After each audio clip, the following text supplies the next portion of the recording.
maybe a little one.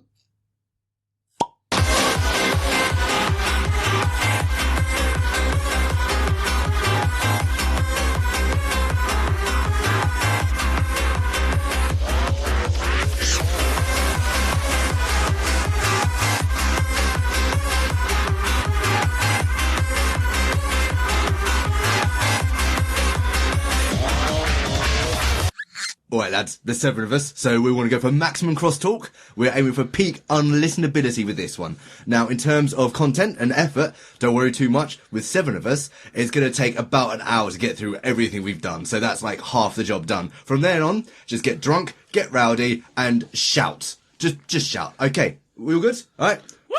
Drunk already! Alright, Tom, over to you. Bon anniversaire! And welcome to the Pod Topic Podcast. I am your host, Tom, and with me I have other hosts. We have Chris Howitzerbug. Hello. We have Jonny. You're right. We have Taryn. Hello. We have Captain Sickbeard, Dom. How you doing, Dom? Right, Dom? Voices have left my head, but are now in the room. We have Christakis. Hey. And we have Tobias. Ready for whimsy. Oh, shit. Hell yeah! Oh, man! A whimsical, it's like a two-wheel, you know, you get me. Ride it. A whimsical musical. No, just a whimsical. Oh, like, Whimsy cycle. You whimsical. you pedal, and you produce nothing but baked papayas. What's a man to do? On this... I can't even be asked. On this podcast, we have several pots full of topics. We pull them out at random, speak randomly about them for 2 hours whilst drinking whiskey. How we smoking body this week?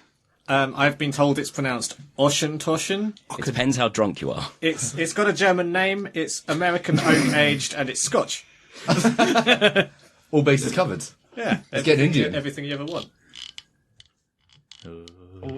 Oh man, they really fucking teased that one. Oh. That was a tasty one. Yummy. Yeah, All right, lovely. bang it in the teapot, mate. Cool. This podcast recorded on the 19th of January for release on the 21st. Shit. La la la la la.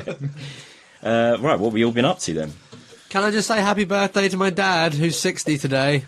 Hey, Happy birthday. Happy birthday, He Daddy. definitely listens to this. Alright, well, okay, cool. First thing first, John, you don't need to shout. Oh, I was trying to compensate for the always being too far away from things thing. Overcompensating. This is 2 years of being too quiet coming back to bite you in the arse. Sounds like my sex life. Wait, what?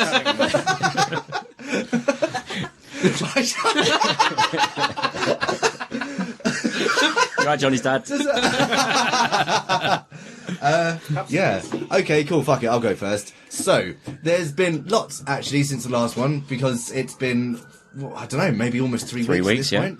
So, in fact, I'll start off. There's been a good game of D&D. They've got the reminder up on the wall. That went down very well. That included drawn maps, trap rooms, and I spent 4 hours of the day beforehand recording a 20-minute audio piece to be played in the background during the game, and that went very well. It ended with a demon.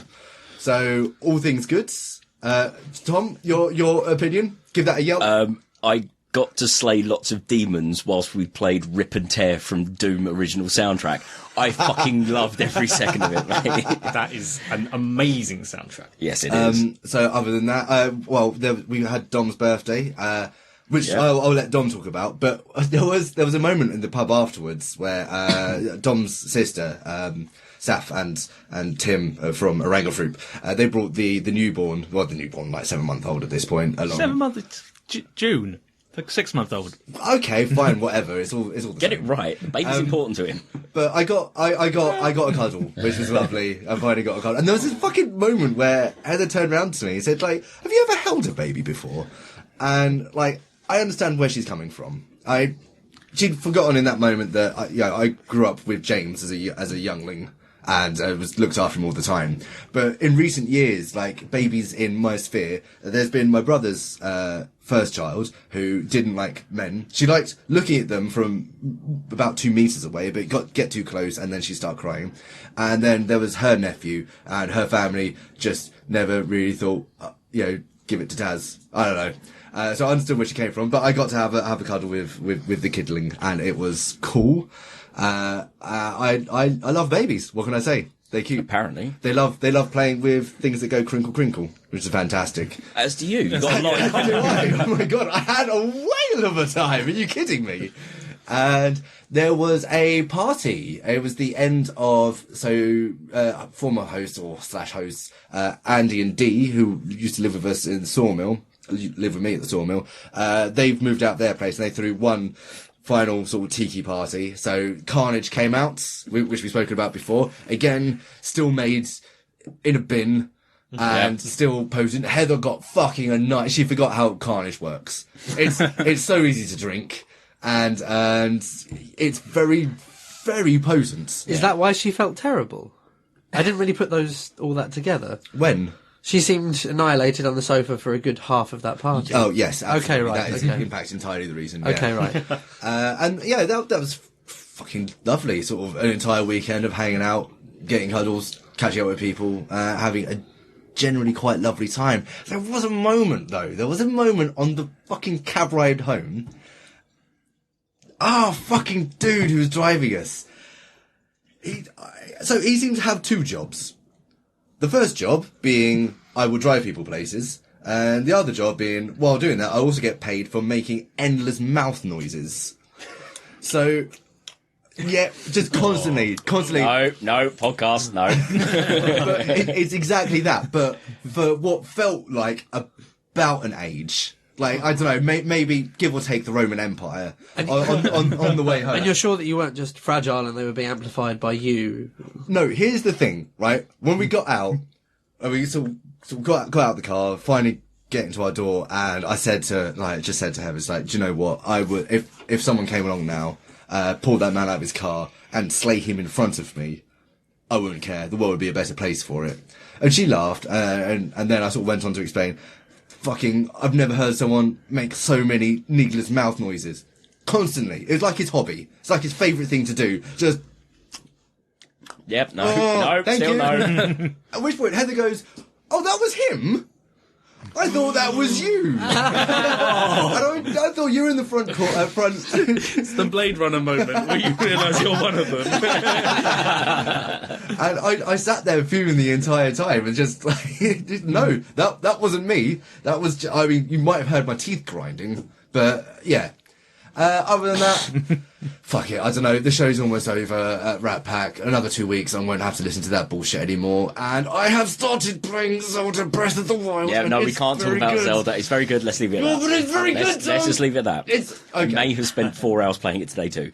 Leave it at that. Okay, what I will say about the Switch is, the most mind-blowing thing about it is I can just pick that thing up in handheld mode. I can take it to work. I can set the screen portion up on a desk in front of me, and while the show's going on... You're one of those people. I am one of those people. It works really well, man. It works really well. I'm just there, and it looks fucking perfect. And I'm just there with the controllers, like, living my life, living my other life, living my best life. Like, when I'm playing that game... As Link. I'm standing in my truth. And I couldn't be happier. Cool. Right, who wants to go next then? Yeah, I'll go next. What was I going to say? Birthday. Oh, good. Oh, yeah. I'll continue from the birthday story. Yeah, we went to the Black Dog. Very nice meal, but before that, we went to Whistlepunks. Yeah, we did. What's Whistlepunks? Whistlepunks is axe throwing. Yeah, fuck it is. Yeah. And Tom and Taz came as well. It was so much fun. And yeah, we had a lot of fun throwing axes. Got to see Taz attempt to throw 4 axes in one hand. Oh, man, that was cool. Also... So close, but just watch him just throw the 4 axes, just bounce all at the wall, and he just spun around and was like, fuck it. And just... But I should say beforehand, after the kind of the main target throwing portion, they gave us the opportunity to do double throws. Yeah. And only you and me, Dom. Oh, yeah. It was only you and me that landed both axes in, and it was just like... First attempt, fucked it. Second attempt, fucked it. And then I Death or glory. For dumph. Oh! And then Dom next to me on his final attempt. For dumph. Oh, yeah, that feels so good. Yeah. Oh, my God. You can literally milk me for testosterone right now. No, definitely. It was that first It's the throw. upside down throw as well. I got really good at that. Oh, God, that was such a trick shot. That was so difficult. It's just it was all about sort of the step in. Yeah. Hop into it. No, for me, it was the first axe, hit the board but bounced out. Okay. Second one went in. Thunk. My testicles just swole to that point. Oh God, it felt good. I did have the one gripe I had is they need to sharpen the axes. Yeah, to be fair. It's like Yeah. Eddie caught me a few times walking back with just with my thumb running it over, going like, quick, get the stone out. See, that's the problem. It's not my throat, it's the fucking blades. It was the fact the guy that was instructing us and showed us really well how to throw an axe. Yeah. And they just asked him, so before working here, have you ever thrown an axe before? No. Of course not. It's so matter of fact. Yes. It's just like, of course not. Where would you throw an axe if you didn't work here? Into crowds. Yeah. No, that was a good fucking birthday party. That was good fun. And I started my new job on my birthday, which it was quite, because I now work in a school as a DT technician. And yeah, they didn't realise it was my birthday until I had to fill in like one of the forms, and it was like date of birth, and so one of the teachers sort of looked over and went, "Your birthday's today," and it's like, "Yeah." It's like, "Why don't you have the day off then?" I was like, "It's the first day of school, I can't really." But they bought me a bottle of Woodford Reserve, which I was very happy. Wow. Perfect present. You got a couple of bottles of whiskey out of that birthday. Nice. I got what's the one Eddie got me? It was Highland. Oh, was it the Highland Park Dragon? Yes. Dragon Scale? Dragon... Yeah. Johnny. Viking. Viking Dragon Legend? What were you Dragon talking Legend. No, it's not Dragon Legend. It was the Viking thingy. Yeah. Are you talking about Highland Park? Yeah. Yes. Yeah. Great radio. Right, carry on. Highland Park is the middle of the road, so I'm not really that bothered. That was the bottle that I bought Hal for a Christmas present that I then drunk on Christmas Day. I need to buy him a replacement. So, and anything else in your life at the moment, Tom? The students who don't know my name have started calling me Mr. Lumberjack. Because I've decided to sort of take on the persona of like the side character from Tim Allen's Tool Time, not like the guy who Al actually Borland. the guy who actually does all the work, and Tim Allen walks in, he's just like, oh, there we go. Yeah, so I now have a collection of check shirts. Perfect. Fantastic. Adopt the role. Dress for the job you want. So yeah, that's me. Perfect. Right. Apart from that, I'm going to interrupt with Chris's one, because we can do this one together. Yes. We both went to Luminaire? Lumiere. Lumiere. I did it last year. Yeah. So basically, across London, they set up loads of light art installations, and you go for a toddle around London. Yeah, it's all based around light, so it's like some of it's film projections on buildings, some of it is like lit up sculptures and things. My personal, well, a couple of my personal favourites.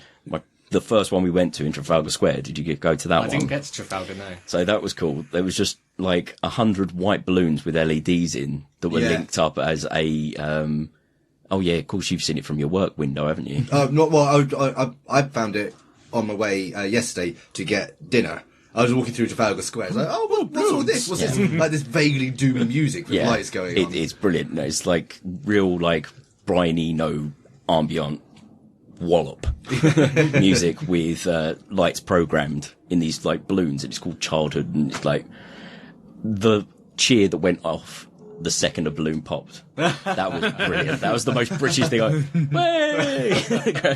Something went wrong. Clap and stop. And then there was, I think it was called Illuminaphone or something, which was loads of pipes with lights on that kept lighting up, and people in the crowd just grabbed sticks and banged them, and they were just making this haunting noise. Oh, cool. Really cool. Nice. I did try and take a video of it and go, it's really good in 4 hours, doing the Nathan Barley joke, but nah, didn't work. My favourite bit was probably one of the most boring ones, which was just a still installation of what looked like a bunch of floating watering cans with like LED water coming out. Oh, I think I missed that one. And it's near King's Cross. And I walked up to it, and I have no idea what it was, but it just reminded me so much of like Wanderland. and it just filled me with inside giggles and glee, and I just had a big smile. I thought when you said like one of the most boring ones, I thought you were going to tell this story about basically it's a dude shining a light onto his face while he discussed the economic impact of potatoes on the Restoration periods. It was quite nice walking around the group I was walking around in, because it's Rita, my girlfriend, and Lena, who are both very design orientated people. They've both got degrees in it and that kind of stuff. And then it was me and this guy, Mikey, who also is a designer, but he doesn't suffer bullshit art. He's very much a designer. And so he was walking around going, oh, this is really up your alley, isn't it, Lena? Yeah. And we got to one, which is the Wave, which was loads of lasers with smoke. So you know what lasers and smoke looks like in waves. That's basically what it was. It looked really... At which point he just turns around and goes, can't really go wrong with lasers and smoke. There you go. Yeah, no, you just summed up pretty much all of today. It is very much like a bunch of lighting technicians had a look at Diwali and went, it's a bunch of hippie bullshit. Right, break out the LEDs, lads. Let's program some shit. Where's your Arduino? Yeah, that was good fun. Does anyone know why because there's another light installation event happening at Canary Wharf next week on Friday and Saturday. It ends next Friday and Saturday anyway. Okay. But why are there two? Are they different? Because they're both art installations of art. Yeah, it's probably because it's very dark this time of year. Yeah. It's unfortunate. Any real answers to my question? It's unfortunate that the dark time of year also happens to be the coldest one you have to walk around London in, but never mind. There's probably some connection to the new year. Also, it's Canary Wharf, so they spend most of their time staring into the bleak darkness of the human soul. So it's nice to have some light every now and then just to distract them from the fact they're destroying the That's planet. what the bars are for. Lovely. Anything else for you two? I did airsoft for the first time. I saw the picture. In fact, you've got a mask. How was that it? is absolutely incredible. I've been Like saying paintball. ages that you were wearing sort of this Deadpool mesh mask. That's the standard mask they give you. Wow. Yeah, it's pretty cool. I need to wear that in the bedroom. Air hard, not air soft, I hope. Yes. How was it? It was really good. It I've was always been much tempted. better than paintball. Yeah? Much better So than what is paintball. it? Is it firing like little sponge pellets? BBs. No, they're Oh, BBs. They're okay. like little plastic. So how do you know when you've been? Oh, how do you? You know you've been hit. when you've Right, yeah. You know when But you've been is it a point system? Once you're shot, you're out, like paintball. No, it's kind of like a respawning. Think of like a first-person shooter game. So if you get hit, you sort of, it's a bit of sportsmanship. You own up that you've been hit. You walk back to the spawn point, and then you rejoin the game. Yeah. And then there's like objectives you have to achieve. Like if you get everyone out of a certain building, You get a point. Yeah, you get a point, or you move up the map, or whatever, that sort of stuff. That does sound a lot more fun It's- than paintball. Like the skirmish shot But it's- I go to is their one of their things when they start. They give the safety talk, and it's just like, this is a game of honour. Call your Yeah. hits. If you don't want to call your hits, paintballing's on Tuesdays. Oh, snobby. But are very you wearing any form of armour? No. You can do. Well, yeah, Because you can. I'm thinking if you're wearing some sort of armour, it would be possible to be shot without quite realising you'd been shot. You can't. Yeah, you just have to look out for it and listen for it. Yeah. Yeah. There's a lot of some people sportsmanship had that. involved Yeah, in there's a lot of shooting each sportsmanship. other. But it's much better as well because it's so much more accurate. You can actually aim the guns and shoot through little gaps and things. Oh, Because nice. they're going faster. Yeah, and they go faster. Yeah. Yeah. And they don't like drop as much. They don't go off in weird directions. That sort of stuff. So- Yeah, I've spent I a need lot to of try money it. on airsoft. Yeah, I've been tempted. And it's so much cheaper as well. You buy one reload jar of like BBs, and that's like yeah, you £10. That'll last you 2 days. Yeah. Whereas like in paintball, you have to buy like 3 a day. Or 4 a day. and you can pre-buy them. You don't actually have to buy. They Yeah, Yeah. they allow can you buy it to in a bring your shop. own. They just set they're normally 0.2 gram BBs. Yeah, that's and right, that's yeah, their they one give you a rule. It's limit. just like Yeah, and you can go and buy your own guns and everything. Are the BBs biodegradable? yes. Yeah, They I are? believe they are. Yeah. Oh, okay, cool. Fantastic news. Brilliant. Do you hear them they've stopped using straws? They're banning straws. Not banning it, but To be people have stopped fair, using like it. They're banned. I'm probably responsible for about 90% of the plastic floating in the oceans at this moment. Because the They've amount also- of straws I had to give out. And the weird beads they put in exfoliant. That's it. Yeah, the Micro tiny, beads. little Yes. micro beads. Tiny BBs. Well, I mean, Yeah, for fish. Fuck them right in the gills. and to be fair, that makes fucking perfect sense because A, you know, when you get plastic that small, it goes right to the bottom of the food chain and works its way up, and then you get like horrible ecological damage. The other thing is they don't work. Oh, exfoliants. Yeah, microbeads don't work. They're too smooth. Yeah. They don't work. They Why just don't feel they like they just work. use sand? You should use broken glass.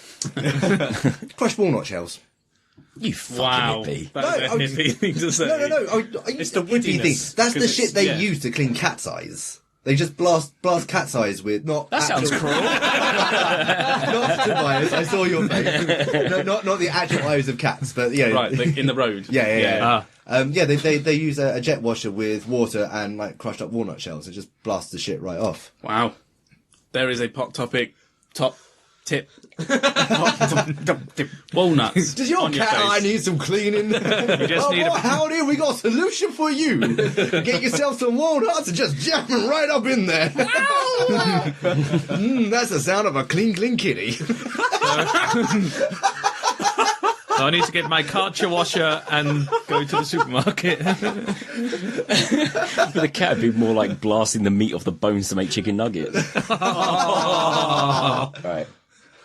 Who else? Who else hasn't got There's nothing I anything? like better than a bit of flayed pussy. Oh, dude. Enough about Zelda. Go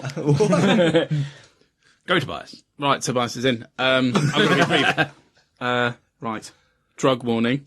Right, over Christmas, I was very ill and didn't really leave the bedroom, but I did get Xbox Game Pass, so I played many, many, many games, Cool. and I found the new best ketamine video game. Go on. Yeah, go for it. Farming Simulator.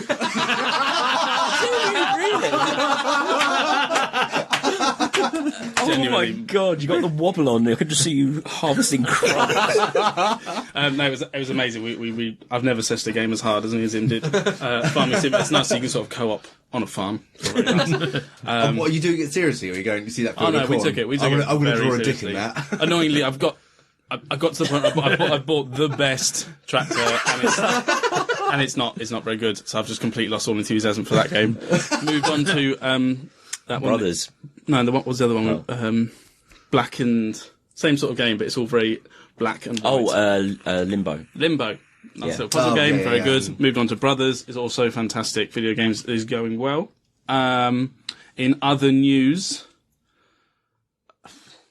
my life's pretty pathetic.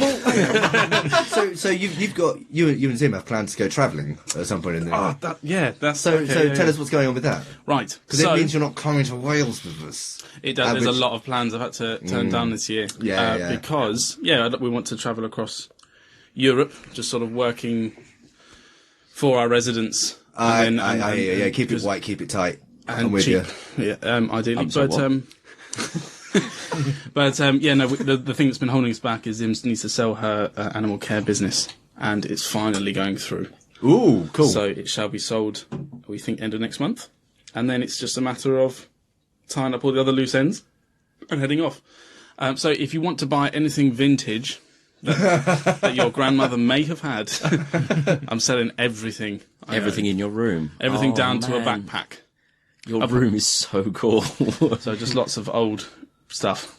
But so that's all going ahead, and it's fantastic. It's nice because towards the end of the last year, I was starting to get a little bit. I've been in Bromley for 3 years, and I don't really stay in the same place for that amount of time, so that I get a bit restless and feel like there's more to be seen, more to be done. But with the new year and the news that the business was selling, I've got new vigour for life. So I'm looking forward. Very much looking forward to that. But that's my piece. I'll leave my bit Wicked. there. Well, yeah, when you do come back, don't stray too far. I think we will be popping back regularly, and Better fucking be. I'm tempted to pop back for events like the Wales and Narni Fest and little sort of. And the two of you need to come with us to Boom at some point. You fucking love it. It does seem You just would. like my cup of tea. But yeah. It's So, like Farming Simulator with less tractors. Let me put it that way. do you know what's the better? That was Farming Simulator 15, and then we found out there's a 17. Those are different animals, different countries. Done fucked up, son. Oh, I mean, you also know there's like Train Simulator, Right, yeah. and was Edging it like a mad cunt, yeah. was it Truck Simulator? Yeah, Truck Simulator. No, it. no, that's good. Forklift simulator. Yeah. Yeah, I actually, this is the problem with Xbox over computers. I wish I'd gone into computer gaming instead of buying an Xbox. On Xbox, you can buy Goat Simulator. Yes, you did show me that one. But we don't really get many of those sort of, what do you call that game? Sort of simulation strategy. Simulation games. Is simulation games? Yeah. I miss them. I used to love like Railroad Tycoon, Zoo Tycoon. They've got that on Xbox, but it's not as good. And it's just, you don't have those sort of games. You just at your fingertips. But Because you're using your thumbs. do you know what? Before I started my little piece, I thought to myself on the way here, I'm going to make sure it's not boring. And I just thought as a finish now, if I listen to that back, I'm very disappointed. No, I peaked Whatever. too early. Hang on, no self-deprecation. you have a nice, On air. gently Wait sonorous till quality afterwards. to your voice, Tobias. I need a big finish. Can I make something up? I got shot. Oh no! That's it. Wait. With what? A Nerf gun. Zim bought me 2 Nerf guns for Christmas. Fuck, I ruined it. Jonny. Yes. Hello. Yeah, let's hear it from Johnny. It's been quite an eventful couple of weeks in my head. I guess would be the best way of putting that. Get him in too? Or? For the first time, yes, but that's not what I meant. No, I don't like subscribing to like the new year, make decisions, change things. I don't like subscribing to anything that is normal. In fact, I try desperately to be rebellious and it always fails. But my mind has been thinking maybe about some kind of career change. Possibly. Oh, really? Like still teaching, but Teaching stripping. stripping is an English language. It's quite niche. Is this where you teach What you do at the airport when they don't trust you. Is this where you teach people English through the use of puppetry of the penis? Essentially, yeah. It's basically, they say Eiffel Tower a lot and then run away. And here we go, just do this and fold that through there. And in England, we call this hamburger. Hamburger. No, I obviously, most of you know, have a deep love of literature, and I thought, well, I should probably do that, shouldn't I? So, exploring masters, PhDs, university lecturing, Damn that right. kind Well of thing. done. Write a book. Yeah, I mean, yes. That Fuck me, you've got the scarf to be a university lecturer. Look at it. This In is all out of its glory. necessity. Even Scarf matches and his jumper. Yeah, matches his jumper. So that's a very long term thing, but it got me very, very kind of excited, shall I say? And yeah, that's why I'm reading this book called Song of the Earth, which is kind of a literary criticism of romantic poetry and how romantic poetry can hopefully save us in an increasingly technocratic modern world. I'm feeling so crap about my farm simulator. Well, the link is not too disparate. I mean, romantic poetry, idyls, pastoral, Bucolics. farm simulator. I saw some pretty lights this week. You know, they're saying that Shot someone. I played Dungeons and Dragons. Twice. Do you know what? My life's pretty good. I've got access to a school laser cutter. And carte blanche when I can use it, so... And he wins. Anyway. because I want to talk about it. No, absolutely.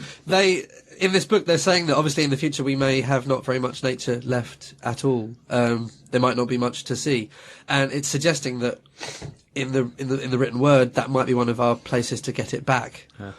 Equally, in simulators, gaming simulators, that might be another way to seek refuge in a nature that no longer exists. Probably nothing in the simulator genre. I wandered lowly as a cloud of smog. Other than that, last night I stayed up far too late because I got really excited exploring new music, and I found 2 bands that I'm really excited about. One is called Native Construct. I don't know if anyone's ever heard of them. Sounds vague familiar. It's a 3-piece. They went to the Berklee College of Music, and I described it as Disney Death Jazz Gent. It's like like a musical, but You had me with on 2 of blast those beats, notes. and it's a story, so it's got a concept, and it's very jazzy and kind of proggy, and kind of got that modern sort of what are the bands that you like, Taz? The Polyphilia? What are they called? Girls' Generation. That one, those ones. It's incredible. Another one is a very cult Swedish band called ACT, A-C-T, which I'd never heard of before. They have an album called Circus Pandemonium. It's just glorious. It's also very poppy and wonderful. So, I recommend both of those. I recommend you rethink your life. Enjoy. Yeah, absolutely. Cheers. Rethink your life.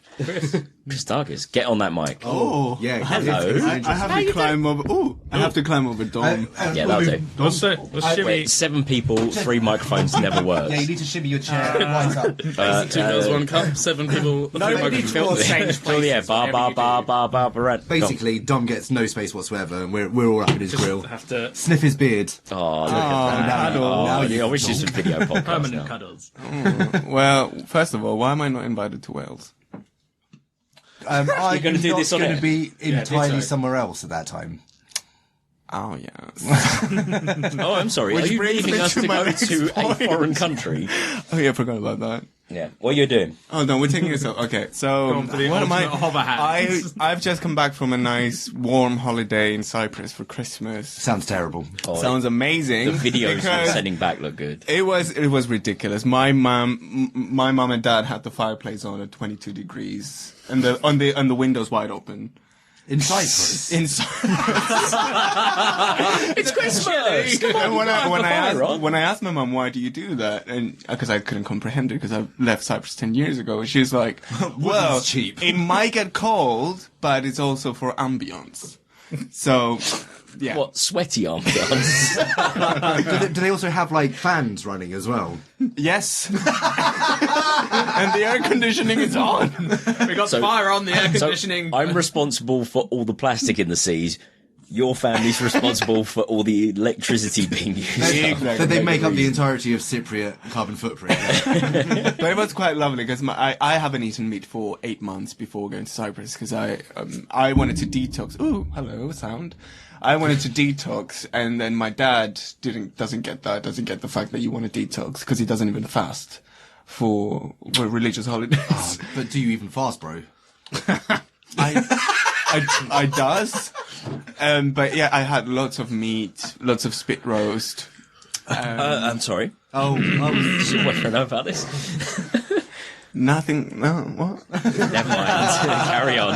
Anyway, yeah, and I came back, and now I'm preparing to move to Spain for 6-7 months.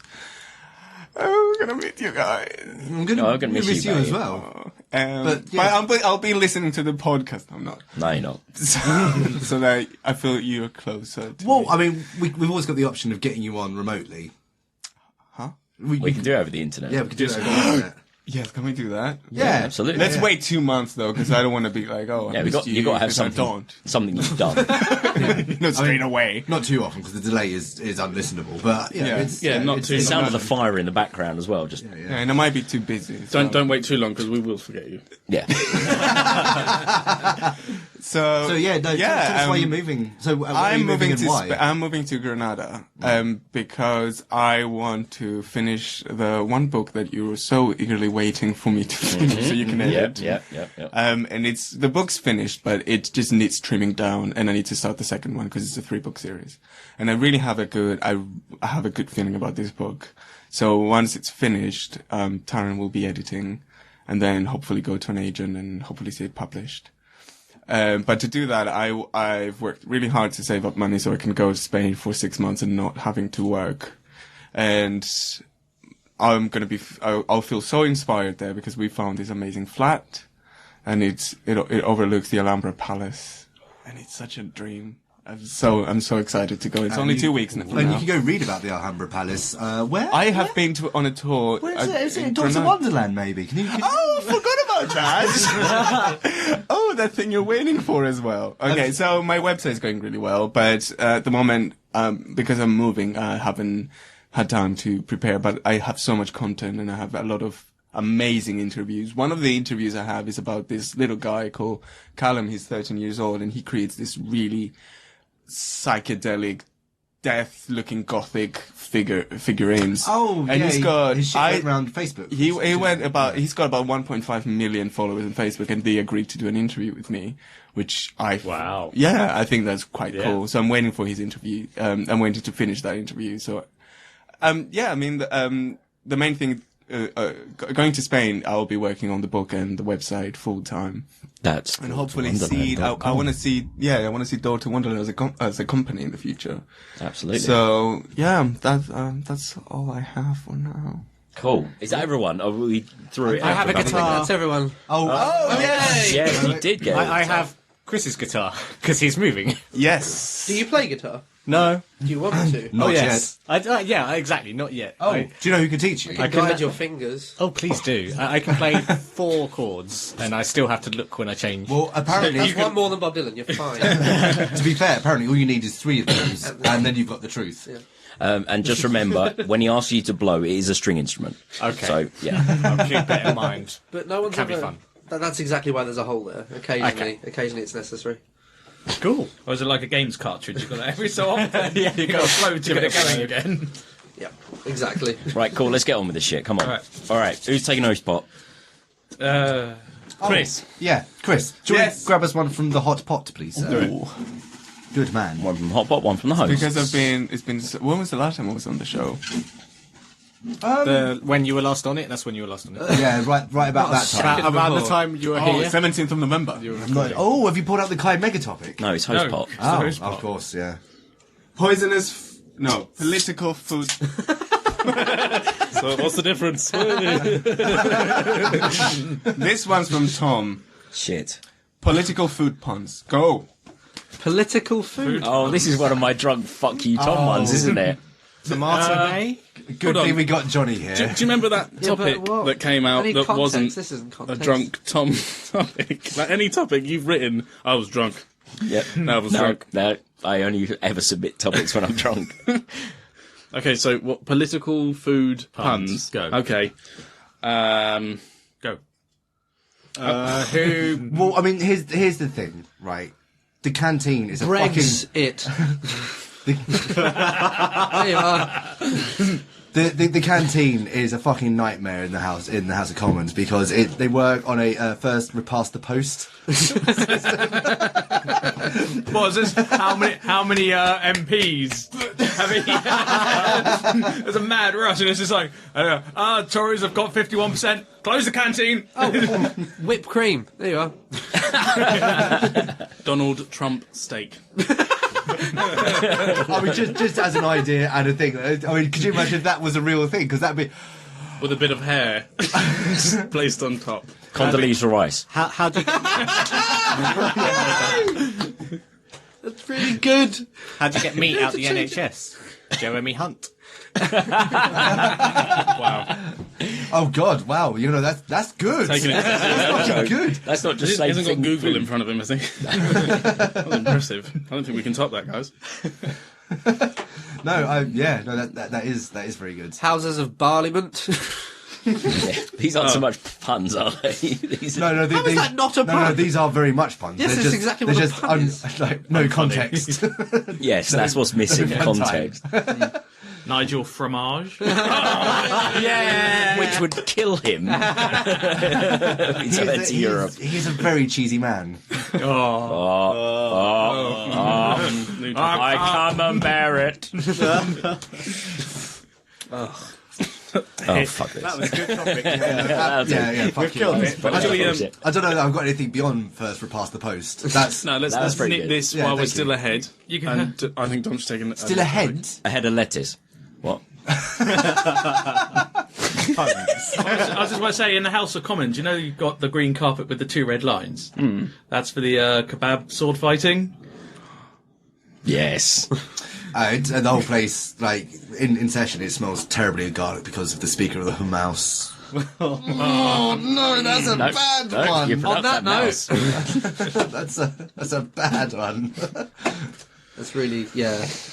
I think. Thank you, drunk Tom, and moving on. So who's next? Wait, no, something. Oh, we're going clockwise. Something. Oh, Joe Coxapple. Yeah, that works. Yeah. God rest her soul. It's just like there's a Ticker tendency. guy forks in me, I'm done. Let's move on to the next one. There's a tendency towards the creative in sort of the conservative sexual identity in the way that so many of them tend to die by artichoking themselves. No. No. An artichoke. Let Is it. that like Oh when no. you asphyxiate yourself with a rolled up Rembrandt or something?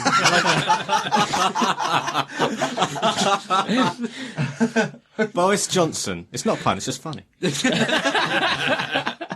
Right. Let it die. Yeah, no, go on. Tobes, do you want to grab us something this way. from... One from the It was me. community chest. Community. One from Sophie's chest. What we got? What we got there? Huh? While you're unfolding it with your fingers on your hands so bright and your beard so bushy. Right, Captain Sickbeard. You're right, Dom. The one and only. Hey. Choose 3 countries you would like to live in. One for a year, one for 5 to 10 years, and one for the rest of your life. Choose wisely. Cyprus, Greece. I think we've had this. Spain, the place you're going to live. But new posts. So. We've never had a time limit on them either. No. Okay, so... For me personally, I know the rest of my life one. Mm-hmm. Is it Alaska? I would like to retire. I feel Alaska. you. Yeah, no, Because it'd kill you off nice and quick. Oh, the question wasn't addressed to you, to Dom. No, it's okay. by him. Where would we like Dom to live? Alaska for me. Yeah. Well, the thing I'd happily live in The thing about Alaska, you've always got to remember I is... hardly. Polar bears. Proximity to Sarah It Palin? is, exactly. It's the sort of place that knowingly elects Sarah Palin. And she can see Oh, Russia. fuck off. As if we have any leg to stand on at that point. Fair point. No.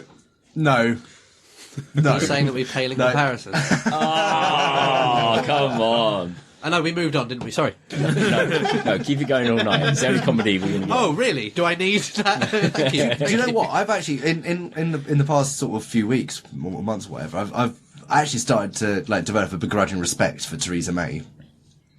Like, as a politician, I've seen no one that can take the endless beating that she does She does that in Blood Bowl too. and just fucking. She doesn't go down. No, she fucking You doesn't. do have a character called Theresa May, don't you? Yes, we do. But that woman, like, defeat after embarrassing, crushing, humiliating defeat. It's like, well, okay, I guess I'll carry on. Like, she'll never go away. She is fucking invincible. Because, I mean, A, she's in a position that nobody else wants. No. Because it's ludicrous. But she just takes it. Like, I'm trying to, She's quite a British stereotype. She's the hero we deserve. there's a movie I'm thinking says a of lot. where... No, Theresa May dressed as Batman. Tom's mind has just gone into like. She needs to go to the bathroom. Tom. What I'm just seeing is an altercation between her and Ben Affleck. Going, give me that! Fuck off! See, I'm envisioning like her childhood. Like, the whole bat thing came about when she was harassed by a field of barley that turned bad. She's just running through like carefree, and all of a sudden the barley turns. John takes Barleycorn is her nemesis. That would be fantastic. Who the hell is John? How did that not Barleycorn? come up in the puns? John Barleycorn is it's a classic folk song. Is No? it? No one? Okay, No. fine. Well, it can also be a nemesis for Theresa May. That's what I was going for. Oh, okay. Cheers, everyone. Also, four barleycorns make an inch. Do they now? Yeah. I didn't realise they were that small. So Oh. a barleycorn's a quarter of an inch. Yeah. Well, why would you say a barleycorn which is a quarter of an inch? And what takes more to say? Quarter of an inch barleycorn. Damn, it is barleycorn, isn't it? Do you know what? Fuck the imperial system. No, that's how the whole imperial system started. What were we talking about? Where to live? Tangent. Right, it doesn't. You said no to Alaska because of the political views. No, that's cool. I don't want to retire there. I don't care about politics that I have much friends now. who live there. Actually, and that's a it's good way of paradise. looking at it, though. If it's somewhere you retire for the rest of your life, really, isn't it? Yeah, I like the idea of sort of going off hard days work, chopping down trees, and like very quiet. Or do you have to don't go say there anything all after day. 10 years? My lumberjack and I'm good. All right. So No, that's for the rest of my life. That was the third option. Yeah, but The one before is 5 to 10 years. The one before that is a year. Are you, The you're year saying one, is it you only choose sequential? one. Like, Yeah, you have to that's go what to I'm one saying. for a Let's year, just go then around. one for 5 to 10 years, and then one for the Exactly. rest of your life. So let's go around the Trends. room quickly and do that then. Right, I'll start Ibiza for a year. Oh, just good 'cause shout. I can. 5 to 10 years helping out people in Africa. Do my bit to try and help save the world. Where? Ghana Okay, cool. or Nigeria. No, Nigeria. I changed my mind. Rest of my life, Alaska or Canada or somewhere over there where people are really nice and it's beautiful. Canada's a good one. Yeah, that was going to be my option. So I would. It kind of stretches the country a little bit, but I would do. I'd probably do a year in Rohan, just so I could really learn to ride a horse. I would do 5 years on the Stowe Plains, mostly in Ankh-Morpork, just because I think that'd be fucking hilarious. And then the rest of my life would... Oh, damn. So it's now... See, I'm in a difficult position now. It's a toss-up between England, New Zealand and Iceland. I love them all equally. And, like, real places that I'd like to finish. Wait, are there any countries in Mars yet? Doesn't matter. Let's say New Zealand. Let's call it Tasland. Very good. Surely So that's Tasmania. Yes. It might get confusing. I still need to go to Tasmania. Tom, you're 3. One day. So 1 year Iceland, just because the beauty and all that kind of stuff. Plus, it gave me an excuse to play Eve again. Also, apparently, it only really lasts for a year. After a year, most people just like, Fuck this. Why would you live why here? am I here? 5 years, 5 to 10 years wasn't the second one? Yeah, something like that. No, it was 5 years and then rest of your life. 5 to 10 years. 5 to 10 years. 5 to 10 years, Canada. Because everyone's lovely Moose. that I've ever met from Canada, and it doesn't seem hockey. that different from England, to be fair. And for the rest of my life, actually, no, I'm going to swap that. 5 to 10 years, Lithuania, because my partner is Lithuanian, and for the rest of my life, just come home. Just good old Who am I England. fucking kidding? I'm a Londoner, so fuck it. I don't know. I mean, 1 year will probably be in New Zealand because I'm obsessed with New Zealand, as you know. And it's like Australia, but doesn't have spiders. Or Australians. Or Australians. No, I love It's all right. Australia. Greg's here. It's fine. Oh, Greg is South African. Oh, he's such a bad Australian. He's Sappho. Yeah. That's 1 year in New Zealand. What is the next one? 5 to 10 years. Yeah. 5 to 10 years will be probably LA. I want to live in Malibu so badly. And then for the rest of my life, Malibu's Florida. Yeah. no. Yeah. Malibu is in LA. California. Okay, but still America. Yeah, no, sorry. I meant California, not LA. Because Malibu is like a different place. Okay, Wait. right. Yeah, stop Wait. Googling that. then- I know what I'm talking about. And then for the rest of your life, go back to Mexico with your family? Yes. No, I'm in Cyprus. No, I would love to go sorry, to Turk. Greece. I would love to retire to Greece because at the end of the day, I miss breaking blades and eating kebabs. And Oh, it is California. My bad. Greece is amazing. it's lovely, isn't it? Anyway, Next, we've got, John, we've got 3 more. Let's blitz You're on right. 3. Dom. No, mine's really easy. It's Scandinavia, Japan, summer in the wilderness. Fuck, I forgot Boom. Japan. That was nice. That's a man who knows what he wants. Hello. Johnny. I don't know where to put them. I think I like the idea of Iceland. I'm very intrigued by Iceland after seeing all your photos. So probably that for a year. Oh, dude, Then- if you ever need to go to Iceland for a holiday, like, hit me up. I will definitely go back at some point. Cool. I'd like to go on a holiday with you where you enjoy it. Yeah, probably Iceland for a year, Japan for 5 or 10, and then here, yes, but probably somewhere a bit more countryside-y. Maybe Whitstable, actually. I'd love to live in Whitstable. Or somewhere in Turkey. Maybe Antalya. Maybe down by the sea with a lovely little villa. It would be incredible. Depending on Erdogan fucking off at some point. No, if I live deep enough in the countryside, he couldn't really touch me. Oh, okay, Wouldn't fair really enough. do much. The only thing you can't do if you're retired and you live in the countryside is fight against the logging industry, or they will assassinate the shit out of you. Really? You'll just wake up dead. Yeah, there's a really terrifying story about an old retired couple who decided to single-handedly take on the logging industry, and just about won, and then someone sent an assassin to kill them both in their house. And then the logging industry slowly moved back in. And then Johnny moved home. Mysteriously. Cloak and dagger operation. Chris. Me? Off the top of my head, a year in America because I want to see America, but I want to live before it kills me. 5 to 10 in Germany, just because I love Germany and German food and German Yeah, people good and shout. German culture. And I would love to retire to Italy and just live out my days in old Tuscany or something like that. Oh, that's beautiful. Oh, good shout. Well, I'm very aroused. Sorry. I'm Just in general. around the corner. I'll come visit you. Yeah, we'll meet up. You do know they eat pasta wrong in Italy, right? What? They don't use a spoon. And they do weird things like fry bits, and they only have it in small amounts, and it's And they don't cover it in mayonnaise. Like, Oh, what's wrong with them? it's ridiculous! It's fucking ridiculous. Can't get a jar of ragu anywhere. No Uncle tomato Ben is ketchup nowhere to be found. Worcestershire Let's sauce have a without latte chips. after 8 You can't make a spag bowl without Worcestershire, mate. That can't be done. Proven facts. Proven facts. It just made me all warm, this idea of like 30, 40 years down the line, us all visiting each other in the various countries we've ended up in. Oh, God. Did you say Canada? We'll do it. No. I'm going to say, yeah, we're going to do this, but retirement home. We'll just buy a big house in the country and just die together. Yeah, we'll all Yeah. It's just every morning, just like the We'll call slightly embittered. Like, is he dead yet? He's like, oh, he's moved. Fuck. No, he's taken so much acid, he's in Canada right now.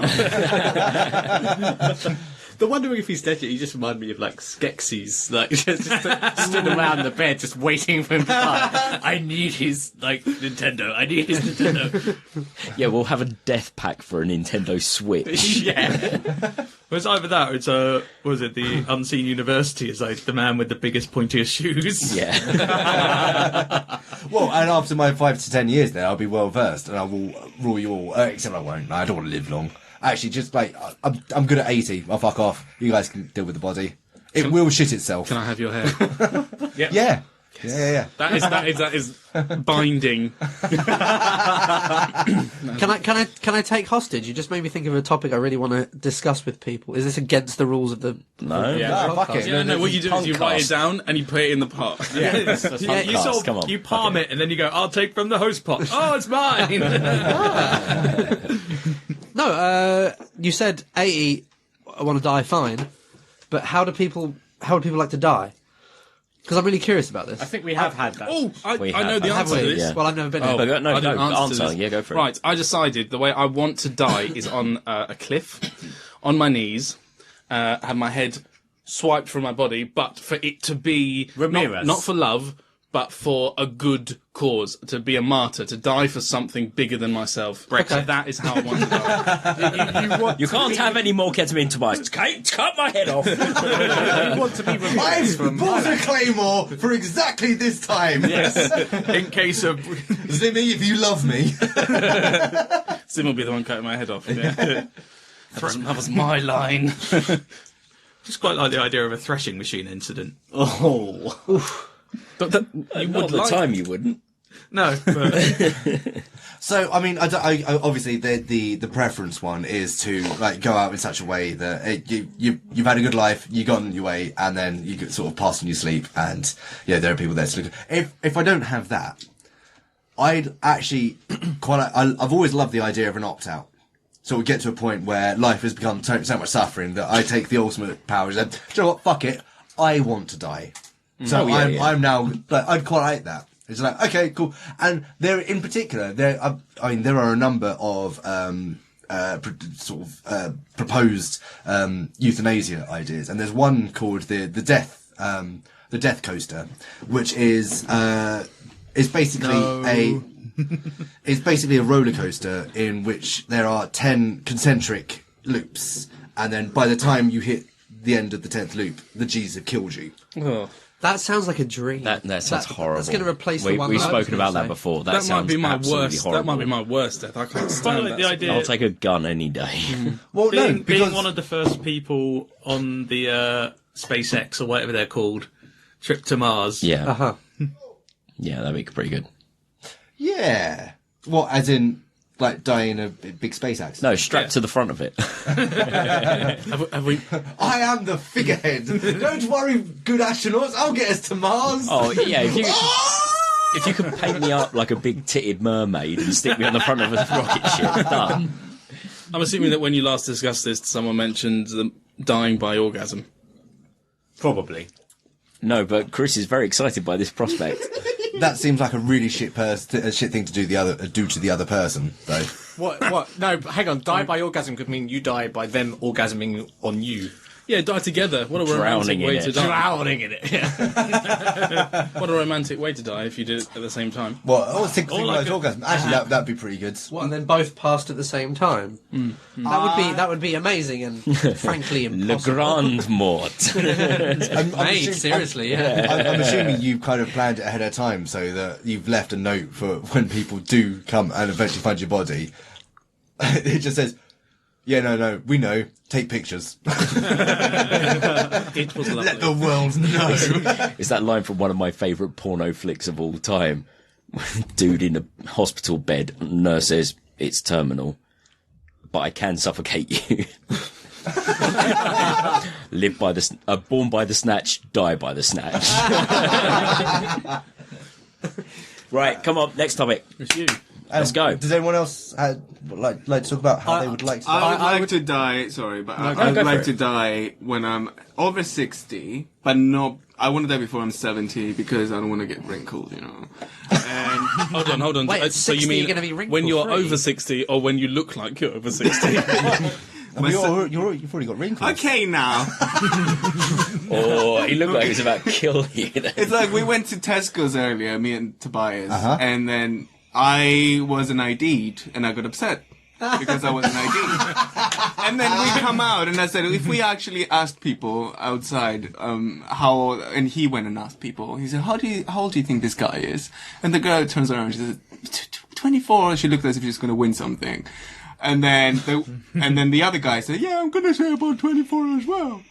And then I cried because I was like, oh, just a year younger. And then I realized I'm not 25, I'm 20-fucking-7. Anyway, I'd like to die. I'd like to overdose on mushrooms. Like, I'm not gonna, like, I God, said, horrible. I'm not gonna do mushrooms because I've had a great, so far I've had a great experience. So I'm not gonna do it for another 50 years because I'm very young. And then one day I'm just gonna go to the woods, choose the place I wanna die, and take a shitload of mushrooms, and then just die into, nirvana. You know, You're not guaranteed to die, die. but You just die throwing Well, up if and I choking don't, on I can your always vomit. kill myself. Well, I think the only way you would die by overdosing on mushrooms is that you kill flail yourself, yourself. not realizing what you're doing. So- maybe climb a tree and then take them. I just want to go gracefully. I just want to go gracefully and pretty. That or toaster in the bathtub. You have a nice snack at the same time. Okay.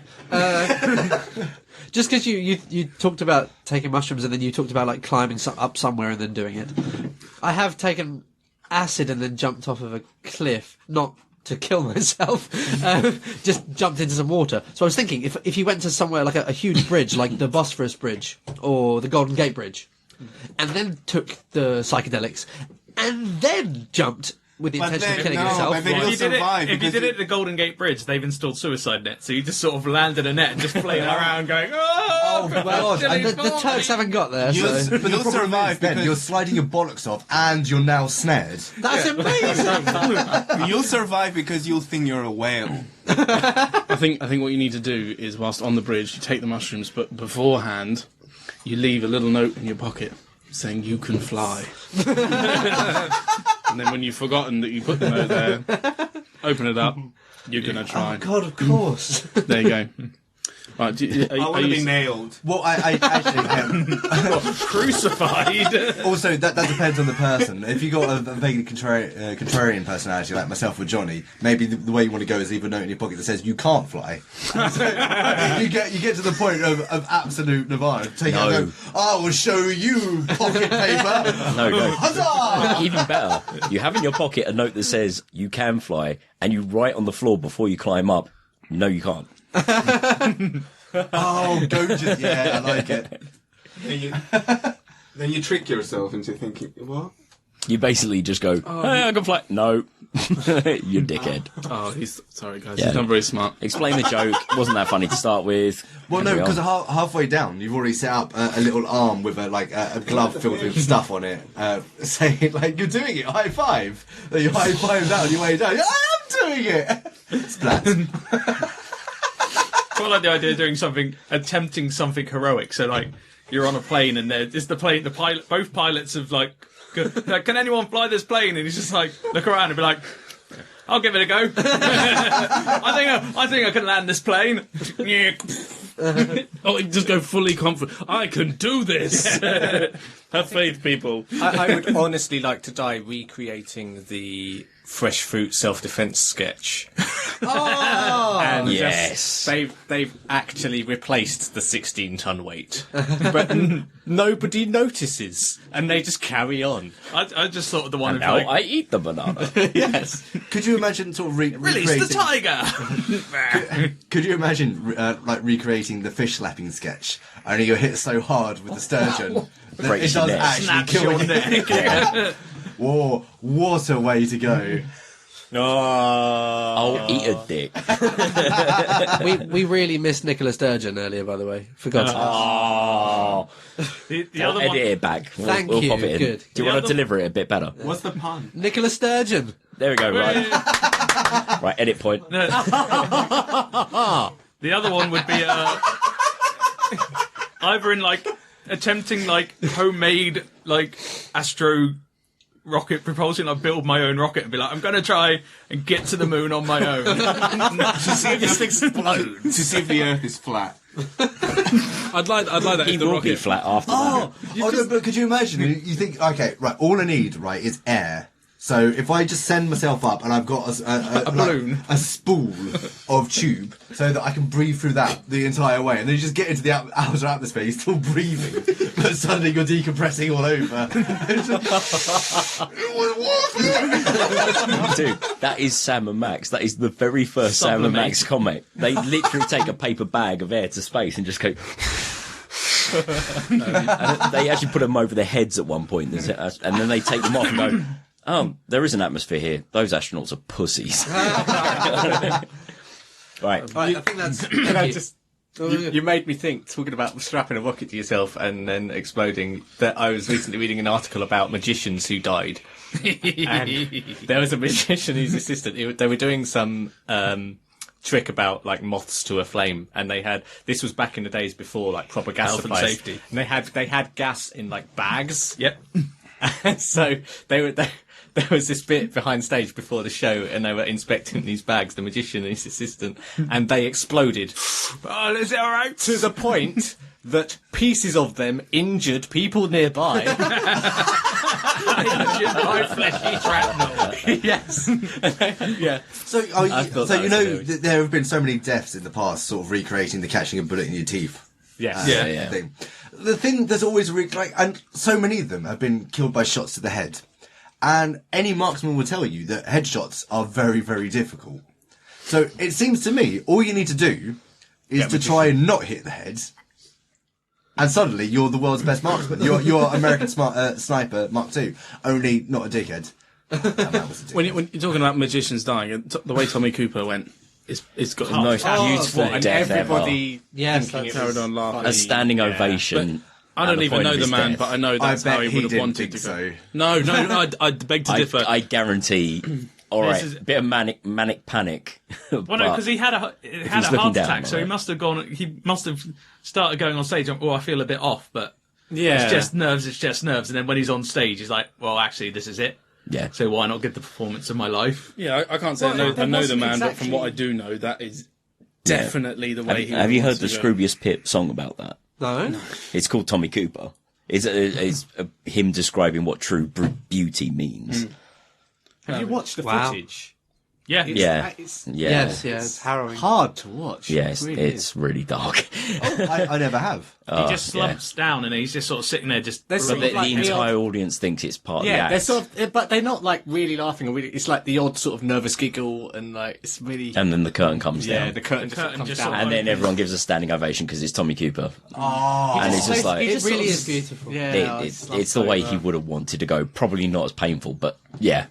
I introduced him this year or last year to Tommy Cooper through. I've held it back from her for a while because I was worried she might not like him. Because I really, really love him. She bought me a fez for Christmas, and I've never been more proud of her because I went, oh, it's lovely, and I put it down, but I put it down the correct way, and she absolutely flipped out, screamed, charged across the room at me because Tommy Cooper would never ever leave his fez that way round because it needed to be open to the world.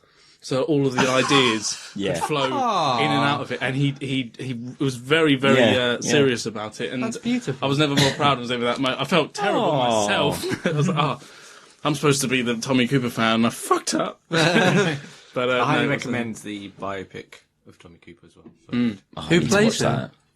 Anyone? Jerome, whatever it is, the guy who plays. Yeah. Cool. Oh, it's me. And just like that, we'll move on to the next topic. Smooth, seamless. All right, Tom, do you want to get us one for the pitch pods? Oh, it's my turn, isn't it? Okay, so for any first-time listeners, this one is as obvious as the others, but the pitch pot is a bunch of topics generated from Lewis and Quark at .tumblr.com. They don't know that we use them because I'm fucking useless, but the crux of the matter is they have a neural network computer, and they feed them information and certain types of information, and then it gives things back. And this particular occasion, they fed it story titles, and the neural network produced a bunch of story titles based off the information it was given. So what we have is first thing will be the genre. The second thing is the title of the story, as generated by a computer. We tend to do them as films. Yeah. Yes. 3-act structure, knock it out of the park. Maybe. Almost never. And what I have as an input is another entry Oh, it's the massive one. in the last Lost Stranger story saga. And the next film is just plainly put, The Stranger. 1994 film. Oh, hang on. So this is the remake of the original, isn't it? Because the original was The Stranger. original film is The Story of the Stranger, 1994 film. So The Stranger is the prequel. The Stranger is the prequel. So No, it's the remake. I like the idea of the remake. It's the remake of the. It's the same year. It's the same year. Oh, In fact, no, it's- not it. It's a sister film.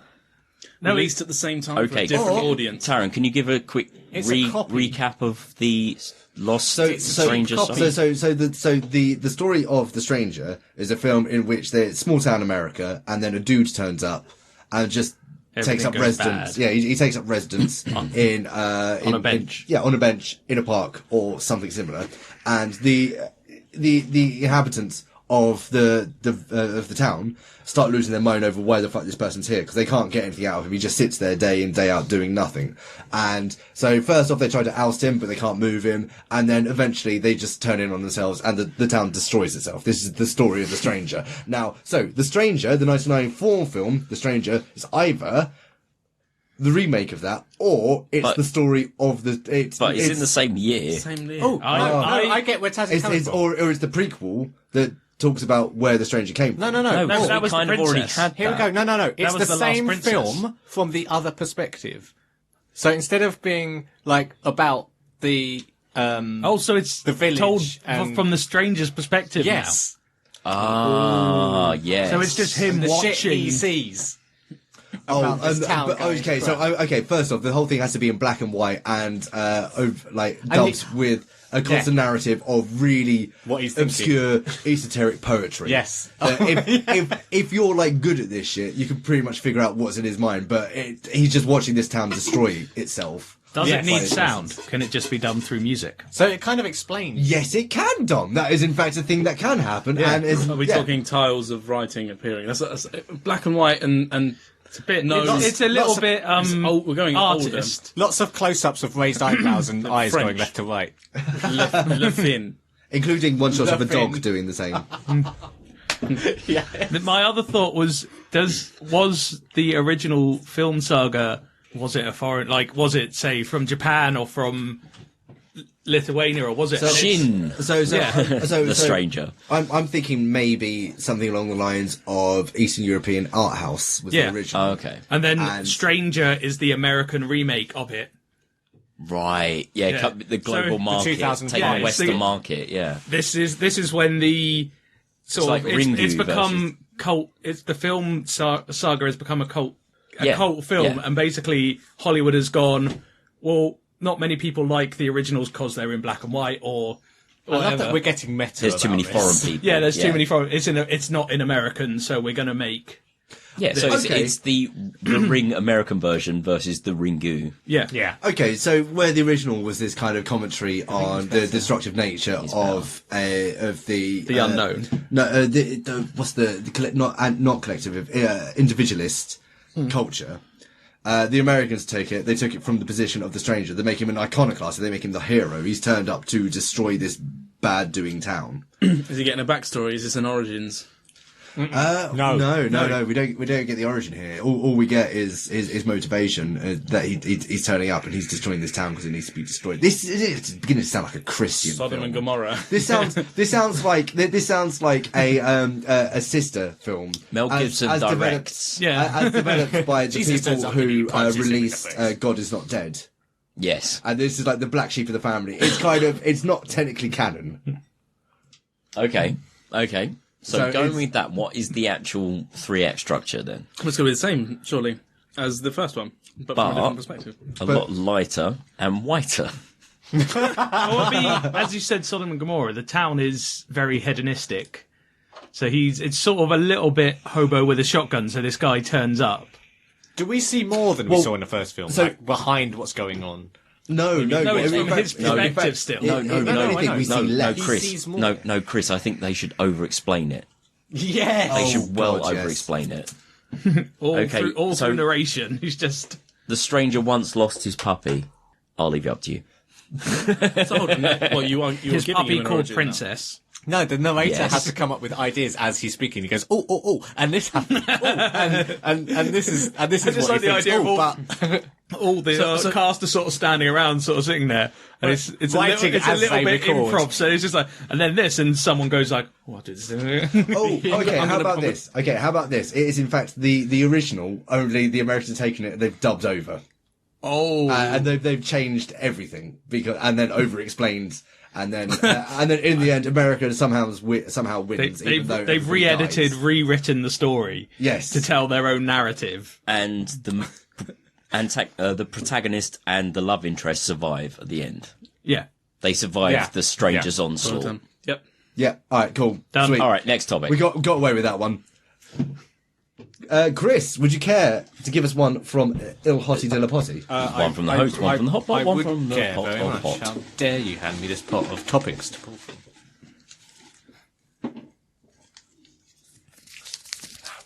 It's a tasty topic. Listen to that one. He's taking his time. Yeah. Oh my goodness! Go on. This sounds interesting. It is a beast. It's from Captain Sickbeard. You right, Dom? me again. Hi, Adam. Hello.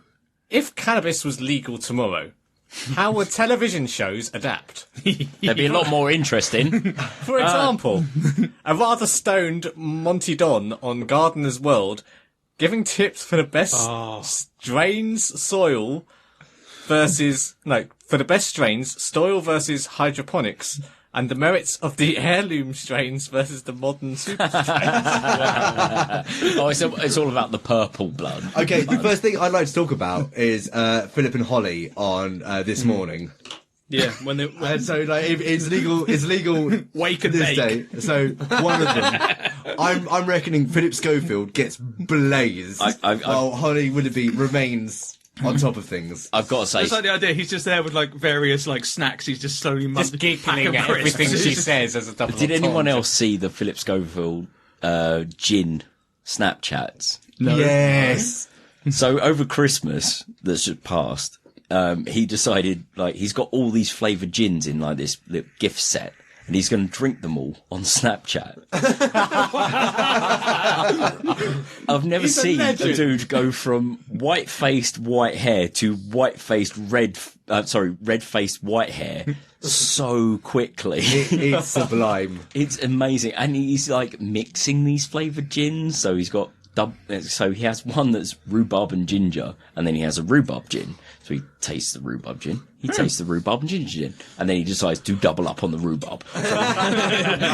He's going full tilt, just getting wankered on his own on Christmas. It's fantastic. It gets to the last couple of Snapchats, and he's just like, I love you guys. I love you. It's fantastic. I'd like them to bring back the big breakfast and have Zig and Zag. Yeah, I think that'd be amazing. I love Big Breakfast. That was great. My other one was the spin-off The Great British Bake Off. Oh, bravo. Very good. Very good. And Noel Fielding just toking on a fat blunt. Well, no, it's all about making edibles, though, isn't it? Yeah. Antiques Roadshow would be fantastic. Just like How much is it worth? For about an eighth. Well, no, because in the Antiques Roadshow, what you've got is someone like appraising this thing. It's like, do you know what? Actually, this has been lost to the ages. This could be worth hundreds of thousands of pounds. And the old dear who brought it in goes, I don't care, I can't feel my arthritis anymore. This is wonderful. No. Even better than that. An old dear brings in a nice ornate vase. He goes, yeah, all right then. Brings out a power tool, drills a hole in it, and just makes a bong out of the fucker. I just get the idea of saying like, oh, like, this dates from the time of the dragons. Oh, you have a lovely piece of Middle Earth earthenware there. I can picture this week. John is looking for a 10% investment for £80,000 on his local weed business. Dragon's Den. Do. Everyone walks in with their Everyone's new out. ideas. That market's swamped, mate. They're all sat there instead of piles of money. It's just massive buds. I'm looking for 4 handfuls thrown at me right now. What about the Apprentice? It's just there, as you were saying. He's like looking for 10%. You're fired, and He's just so's my like, bong. This week, I want you guys to go and harvest my crop and see how much money you can make. You each get an acre, and whoever makes the most money isn't getting fired. An acre grow operation. Jesus fucking Christ. This is Lord They're Sugar. just out on the beachfront trying to sell it to kids passing by. I can't. the owner of the Daily Mail would change his name to Pulled Acre, and then he'd be involved in all of them. I can't miss this opportunity. I know it's audio, but you're fired. Explain for me, please. Explain my comic genius. He lit a lighter. Thank you. He lit. I've been trying desperately to find... Lighted. Sorry, beg your pardon. Yes, lickety. Lighted. I've been trying desperately to Lickety, find lickety, the right pun for it. The closest I come up to is the Antique Blow Show, where they find they go. That's something completely different. Well, no, okay, so Antique Road Blow sounds disgusting. in England. That's for granny It's lovers all Ming over the place. Dynasty, China. Well, so it's like in England, it's like I grew up knowing blow to be cannabis. So in the Antiques Blow Show, it's basically a bunch of art historians going around going, can we bong this? It's like, okay, so here we are in Italy. We've got the statue of David. Can we bong this? Bring out the power drills. I've got the Mona Lisa here. Let's roll that shit up. Or it's just what can they smoke? Oh, here's an 18th century painting. Let's grind it up and put it in a bong. I was like, famously, the Laughing Cavalier was painted on a hemp canvas. There you go. It's just them. 420 place. What's that? What's that famous? It's a cathedral in Rome, and it's got a big Capella dome, Sixtina. but it's the open top dome. Capella Sixtina. That one. So an entire show based around the logistics of turning Pantheon. that. Can we hotbox? Whole is the Pantheon, is it? Mm-hmm. That whole thing being turned into a bucket. So first off, you fill the entire cathedral with a bag. You release a shit ton of weed smoke into it, and you have people underneath pushing it up, and you're at the top, and the open hole goes. Oh, thanks, son. I like the idea of this, like the scientists behind it, sort of figuring out the volume of it and how much cannabis they need. We need roughly 8 tons to fill this volume. Bring in the lorries. So back to when I was last on it, I'll definitely tap dance around that. Oh, okay. Bringing it back to TV though. Can you imagine Ground Force? What are you doing this week, Charlie? Yeah, no, we're setting up some hydroponic shit. We've got this amazing kind of. Okay. So how about the 60-minute bakeover? So somebody's entire house gets redone while everybody is stoned as fuck. Oh my god, countdown baked. Yeah. What have you got? I've got A. I've used all letters. How's it spelled? There. It's the noise I'm making right now. Can I have 4 vowels and 5 consonants? We're on the numbers round. No. But when it gets to the numbers round, can I have 1 from the top, 2 from the bottom? Yeah, we got 4 from the bottom and 20. Everybody line up! Smoke 'em if you got 'em, bro. Bong. Oh god, TV would be brilliant. All stoned. I would watch it. Prime Minister's question time would be fantastic. Like, before I ask you the question, do you want the last? There you are, all right. Have a bang on that.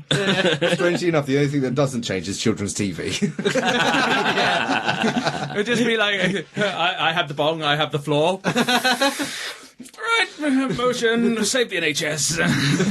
That's the one time they can show Prime Minister's questions on CBBC, and they enjoy it. Children's television, like, oh man, I fancy a smoke. Ah, here's one I made earlier.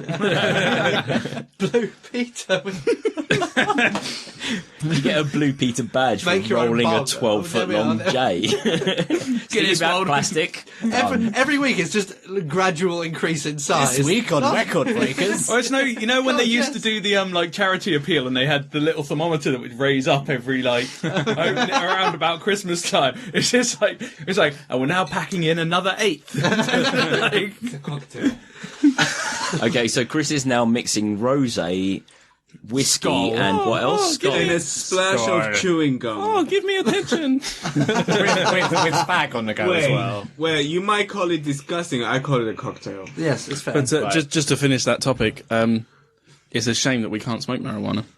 I know, none of us so have illegal. either. Never have. It sounds like it would be jolly fun. I have never drunk I'm mighty marijuana. curious. None of us on the Pot Topic podcast have ever smoked marijuana. There is not. If they did, I'm sure they would pass out on the sofa for the whole party. That's true, yes. There has been not one single marijuana's. Never this entire inhaled. time. Never inhaled. Not knowingly, anyway, right? For the entirety of our life. No. Not I knowingly. was tricked. I was tricked every time By the devil. for the last 20 years.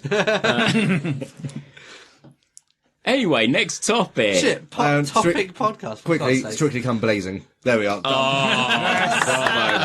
Bravo. Good ending.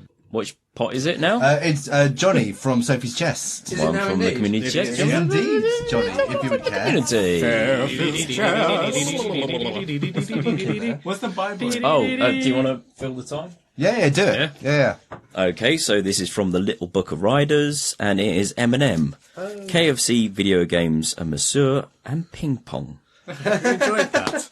That's a good rider. Monsieur, and masseuse. Are they the same word pronounced differently? No, masseuse is female. It's what you masseur say is when you guy. need the waiter to say there's a fly in your suit. The correct term. Google says masseur is a woman. No, because Google is shit, and I'm disappointed in you. It's that not you don't know madam, that. it's I'm masseur. sorry, but I'm really disappointed in you. You shut pretend to up. know English Well, language. okay. This is a French word. Chris, I'm disappointed in you because the actual term is massage therapist. No. Sort your shit out. No. Or, as I prefer to call them, muscle carpenters. Or, even better, protein combs. Just because you're beautiful people. No. Le masseur is guy. I should know because I speak French. And then Yeah, carry on. la masseuse because it's a girl. It's like chanteur, chanteuse. Is this the Jonny, what actual we got? topic? No, okay, so... One from the pot, one from the community chest, one from the community chest, and one from the community. Yeah, but Johnny, what have we got? Hello, everyone. How are you? This is from Kiwi Dave. Hello, Kiwi Dave. Hello, Aussie Dan. What's your favourite number? Other than 69, let's kill that joke before it starts. 10. I like Why? number I 10. see your 10. I raise you 3. I know, 13. I realise I'm a vast minority here. I like sports. I like football. The only person in my family who likes football. And the reason that I support Liverpool is because as a child I saw Michael Owen playing as a striker for England as number 10. And that's where I fell in love with football. And thus, number 10 has always been my lucky number since That's then. why my cousin is Owen. Owen Michael. There you go. What? Seriously, I'm not joking. Is he good at football? No. Damn. So for me, it used to be 37 until I found out that was the most common number picked when magicians asked people to pick a number between 1 and 100. And from there, I've landed on 71 because it's awkward. That's it. Okay. That's all I got for you. Is 71 a prime? Oh, I don't know. Feels like it. You guys carry on. I'll come back to you with an answer. Mine's 7. Which is a prime. Why, you ask? No. Because it's 7. All right. Why? Why? 7 dicks and 1 barrel. No. 7 means... He did mime that at me, and he's now nodding. Yes. Okay. No, it's actually because it's my life path number in numerology. Your life path number. Yeah, in numerology. In numerology. Oh, perfect. Okay, wicked. Chris, 7 dicks and 1 time. can you yeah, tell I us got about you mime. numerology, please? Yeah, numerology is cool. Because it can tell you a lot of shit about yourself that you already know. Depending on the date and time of birth. And context of when you're listening to Most of the people are number 7 because that's the only number available in numerology. It's because it's the most common number when you roll 2 dice. And it's the 7th number in the row. Well, Seven is biblically complete. Yeah. So to back up my point, another reason I like numerology is because 71 is because it's not available in numerology because it's a prime number and therefore not a multiple of 7. So well, okay, fine. Do you know what? I'll stop talking. I know. My favourite number is Legion. Yep. 300. Yeah, 300. 5,120. I did have to just look that up because I thought it was 5,000. I was just like 300. That's the legion of the Spartan Legion. demons. The Spartans. Yes, it's Greek. Legion is also a number of one of the. It's also the name of one of the fallen angels or one of the demons. Yeah, 300. Legion of 300. No. Have you watched Rose? The Exorcism of Emily Rose. No. There were 300 demons. No. Oh yes, that famous historical documentary. Found footage documentary. This is fact. Other favourite number is 42 because it's the answer to life, the universe. Damn it, and you stole mine, you cunt. I like 23 because it's the first film that Jim Carrey had a serious part that I actually enjoyed. And You didn't like Eternal Sunshine? No, not really. You did? Oh, fucking love that film. It was I loved alright, it. but It was weird. it was weird. Obvious. Yes, I like weird. Weird Number is good. number 23 was better. I also like in my Pi because it's just ongoing. I like pie. Hello, Bob. It's still good. 24 is the my date of birth. It's how many hours in a day, and it's my age currently. So it should be my favourite number right now. God, you're so young. You're a baby. Yeah, he's... Aw. And I out facial hair most of you. Oh, yeah, all right, suck it. Also, 7 dicks at once. 8,008 is a pretty good number because it spells boob. Or 1,024 1,024 because it's... megabyte, gigabyte. Yeah. It's everything. Or 8305 because it spells. Well, it doesn't make sense because that's Greek. Beep. But if you put it on a calculator, this was the most important game of my child. This is the most important game if you're in primary school in Cyprus or Greece. If you write 8305 and you turn it upside down, it spells Theos, which means God. Ah, wow. God, this is So- a calculator. I like that. Yeah, but which I understand why it's not actually go? So everyone who uses my computer will probably know my favourite number. yes, indeed. It's 1338, because like me, it's one more than Leet. All right, cool, wicked. Anybody else? How about 0, because like the crew of the Pot Topic, you cannot divide us. No? Alright. Wait. What would happen No, if you that's did- a lie, because you white What, and standing the up or world was a sitting much down. better place before it was invented. 4, because it weirds the, like, Asian community out, and I find that hilarious. And that's number one. Okay, cool. So we got another one from the Pitch Pot here. The same as death. The pitch pot. And, we have a sci-fi fantasy. Many hotels. There's a lot of sci-fi fantasy. The history of the Galaxy Bunny Larder. And that's larder spelt not as in the place where you keep your food. Larder as in the car. The car. Bunny LADA. larder. The history of the Galaxy Bunny Larder. Car? Lard, what make? Larder, I hardly know her. Get that out of the way first. Thank you very much. Larder, Newbie. LADA is the Larder was an old kind of piece of shit English car. Okay. It's not a classic. Famously. Despite what anyone might ever tell you, it's bad. It also shared the Skoda joke of why do Larder factories built on top of hills so you can't return them. What decade are we talking here? I may have this one. Go on. This is, as is Galaxy Bunny Larder, this is the rescue mission to go and retrieve the British rover off Mars, the Beagle 2, the one that spectacularly crash-landed Yes. onto Mars. So this is the mission to go and the British-led mission to go and recover the remains. Is it I because like- it's Rover? I like the idea Is that of the cartoon? of a 1960s series in which the bunny girls from the Playboy Mansion tried to do their own magic school bus thing, but in order to give it some gravitas, they went for an English car, but rather than going Rolls Royce, they ended up on Larder. So you've now got a bunch of Playboy bunnies Crammed inside. going around the galaxy in like doing an educational show in a piece of shit car. And most of it is, how do we fix this? Is there any petrol on Titan? Oh, look, my bar snapped.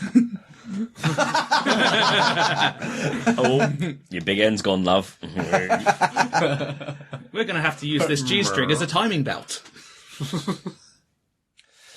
So the Galaxy of the Bunny the story of the Galaxy Bunny Larder. I don't actually. I think maybe that's all I've got. Just Playboy bunnies. It's and like shit English Barbarella, cars. but really cheap. Larderella. Holy shit, that's incredible. Sorry, You're not Tobias supposed, supposed to point Yeah, that I out. know, but so Tobias I just has unzipped my Googled. flies.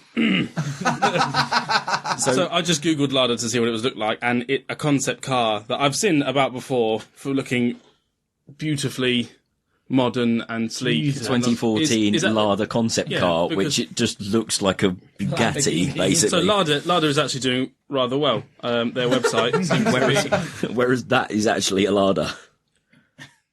No, that's way This is too high. great audio. That's a Larder. I like the idea of It's a box on wheels. a spaceship built entirely out of wood, like a Morgan. Yes. A British-made wooden spaceship. I don't think we can go any further with this one, can we? No, I'm having a lot of difficulty. I mean, it's going to take a lot of stretches all over the place purely because of Larder. Like that's Bunnies. When you said stretches, I thought bunnies. I was like bending over the car trying to fix it. yeah, Now but you got that's entertainment. Come on. but you got to turn that into a sci-fi opus. Why? I like the Because it's a bunnies bending over sci-fi the car. film. Yeah. It is a genre sci-fi. And then aliens come and tentacles. There you go. Wait, hang on. Sci-fi can include Not fantasy. hentai. No. Is it? Sci-fi can, if you go by modern bookstore ordering, sci-fi can include fantasy. Yeah. So maybe we approach this from a fantasy angle, whereby i.e. a la, what's the name? Truckers and all the gnomes stealing cars from the Terry Pratchett series. But it's a Yeah. bunch of rabbits. They steal a larder in the 60s and they drive off, to look for better pastures where they're not being hunted by basset hounds or something. And Sounding then- more Robert Rankin than anything right now. But and they go to a fantasy world where, damn. Oh, I didn't think that one through. Next topic. Very quickly, what if it's a British retelling of Brave New World?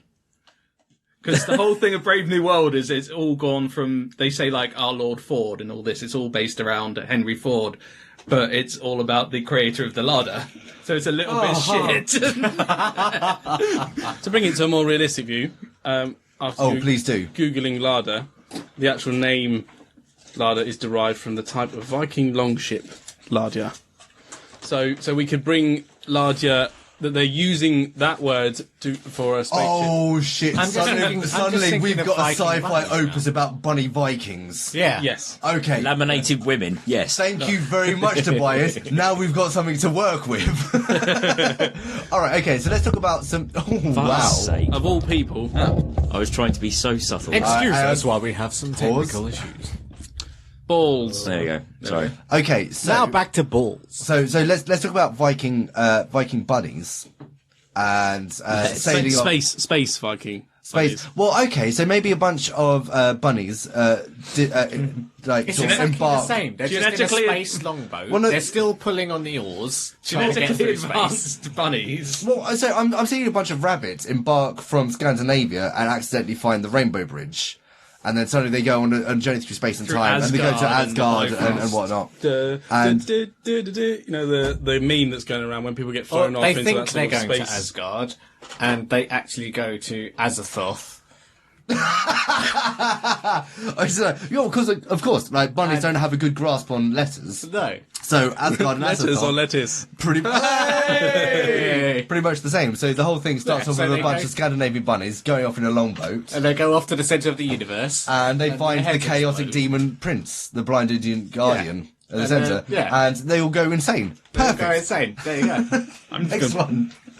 Please. Okay, so much like lettuce and bunnies, that was very soporific. Let's get on with the tough. Ooh, soporific. Has anyone ever played Bunnies and Burrows? No, The No. role-play game about sentient bunnies. no. It's hilarious. Like Watership Down, but funny, and the players get to be bunnies. It does Brilliant. sound very good. Yeah, it's brilliant.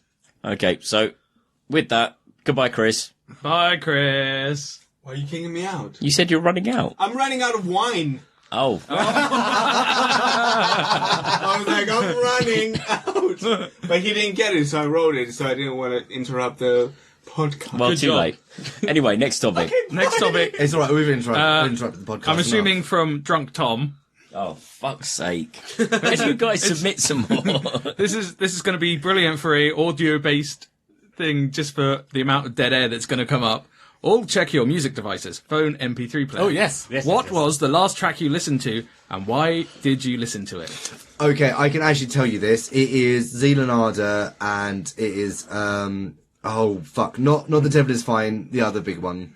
Jonny, I'm listening. Blood in the Water. Yeah. Blood and River? Yeah. Oh god damn it. And the reason And why? The reason I listened to it is because I had a funny idea for a character Blood in I'm the River, playing. yeah.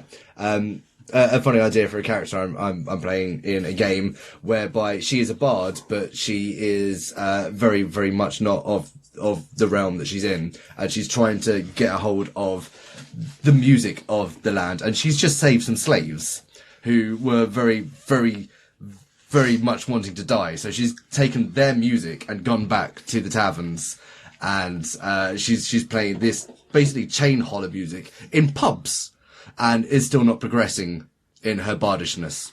Is this? Are you creating this for D&D? Or? Yes. Okay, right, cool. For me, it was The Hives. I hate to say I told you so. I had to tell you, I told you so. I haven't heard. Yeah, really. Yeah, Wow. because every single morning I wake up with 2 lyrics in my head. It doesn't, any random song, I'll have just 2 lyrics stuck in my head, and it was sound of ice with lots of ice. I spell my name out loud 'cause I wanna.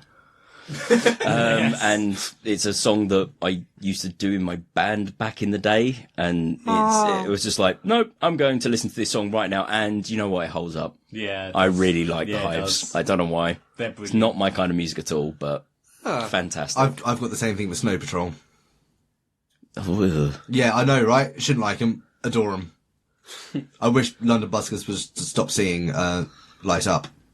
It's a lovely song. Actually, to be though. It fair- is, apart from when they do it. Chris, did you find it really awful walking around London looking at these amazing light structures and things like that with buskers just ruining the atmosphere constantly. That kind of did it. That was really annoying. I really enjoyed the ones with the projections on buildings because they had fantastic sound design to go with them. Although I have realised all I need is, like, to be in the next year's one is 16 light bulbs and God is an Astronaut playing constant on loop. Yeah. That's pretty much it.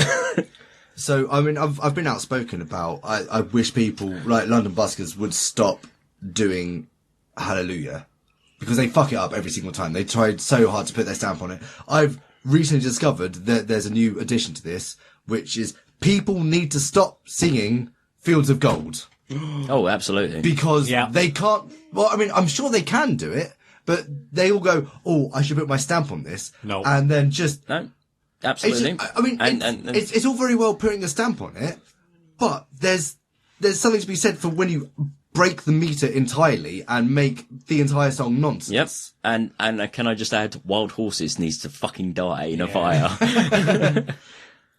Mine wasn't a song. It was a criminal podcast episode. Photo, hair, and fingerprints. It's quite an interesting one about a guy Because he's trying to get away with shit. That's the reason. No, it's a podcast. It's about a guy in America who was basically accused of rape by a woman, or no, someone was attacked, a rape, and they did a lineup, and then this woman came forward as like a witness just for the $1,000 reward, and basically was just like, oh yeah, I think it was this guy, and him being like African American, the cops then sort of changed the police lineup photo that the woman had pointed out and went, yeah, it's him. And then he went to jail for 24 years. Oh. All because some person was greedy and a bit of a bitch and decided to... Wow. I've read a very interesting story recently about the Yorkshire police. So at some point, I can't remember, it was in the last 20 years, but there was a crime committed wherein the person said, okay, so who did it was this about 6'3" black gentleman. So the Yorkshire police then had to go, bear in mind, about 20 years ago, had to go around and create a lineup. There weren't that many 6'3" black men in Yorkshire at that time. So there was the one dude who, yes, in fact did it. And then the Yorkshire police's thing was like, okay, so we'll get a bunch of 6'3" dudes and we will black them up. I thought that was going that way, but I didn't think it actually... And I can't tell you for sure that this was the dude who did it, because the judge took one look at it and said, no, absolute mistrial. There is no evidence here. This is ridiculous. You have fucked up. You have fucked up so hard. Jesus Christ. Anyway, so last track you listened to. Anyone else? Mine is, I'm going to bring the spirit of the podcast down a little bit. Mine is I Still Do by the Cranberries. Oh, sad times. And I still do. Oh, Sorry, but I still do. Well, here's hoping she's just carrying on in the afterlife as a zombie. Dolores, we love you. Oh, mate, do you have to let me know? What then, yeah? So I grew up listening to them. Wow. Like, one of my It's favourite not even been a bands. week. One of my absolute I don't favorites really going like the out. Cranberries. Yeah, Only 46 years old. That's too sad. That's just. I know. I think Yeah, so that should never happen. That's No. yeah. and they've put the inquest off until like April or something because did they're they? waiting for test results or something. Yeah. I do think it's better when musicians Sounds like a die. conspiracy to me. I think that if a musician wants to be immortalised, despite their ability, They should die at 27. But she was on the cusp of working on new stuff. But because she was Perfect recording. The thing No, I I hate want the to hear the new most. stuff. The thing I hate the most is that going on Facebook the next day is that, oh, she died from a drug overdose. Fuck off. No, you don't no. know. I No, hate you when don't people know. do that when they don't even know her and they just jump into conclusions. There are people from like... hold on, the news might not be right. No, that wasn't the news. That's Everything people, is conclusive. This that's is people. That's Yeah. people speculating because they think that because she's so young she died from drugs. Fuck off. No, you're right. She's Irish. She's probably drunk. Yeah. Oh. Ow! Sorry, I feel bad That's for that just one. in your head. No, that was... Tom, you have no eyes to roll. You have no eyes to roll. Don't let it linger. Okay. Did you have to? Do you have to?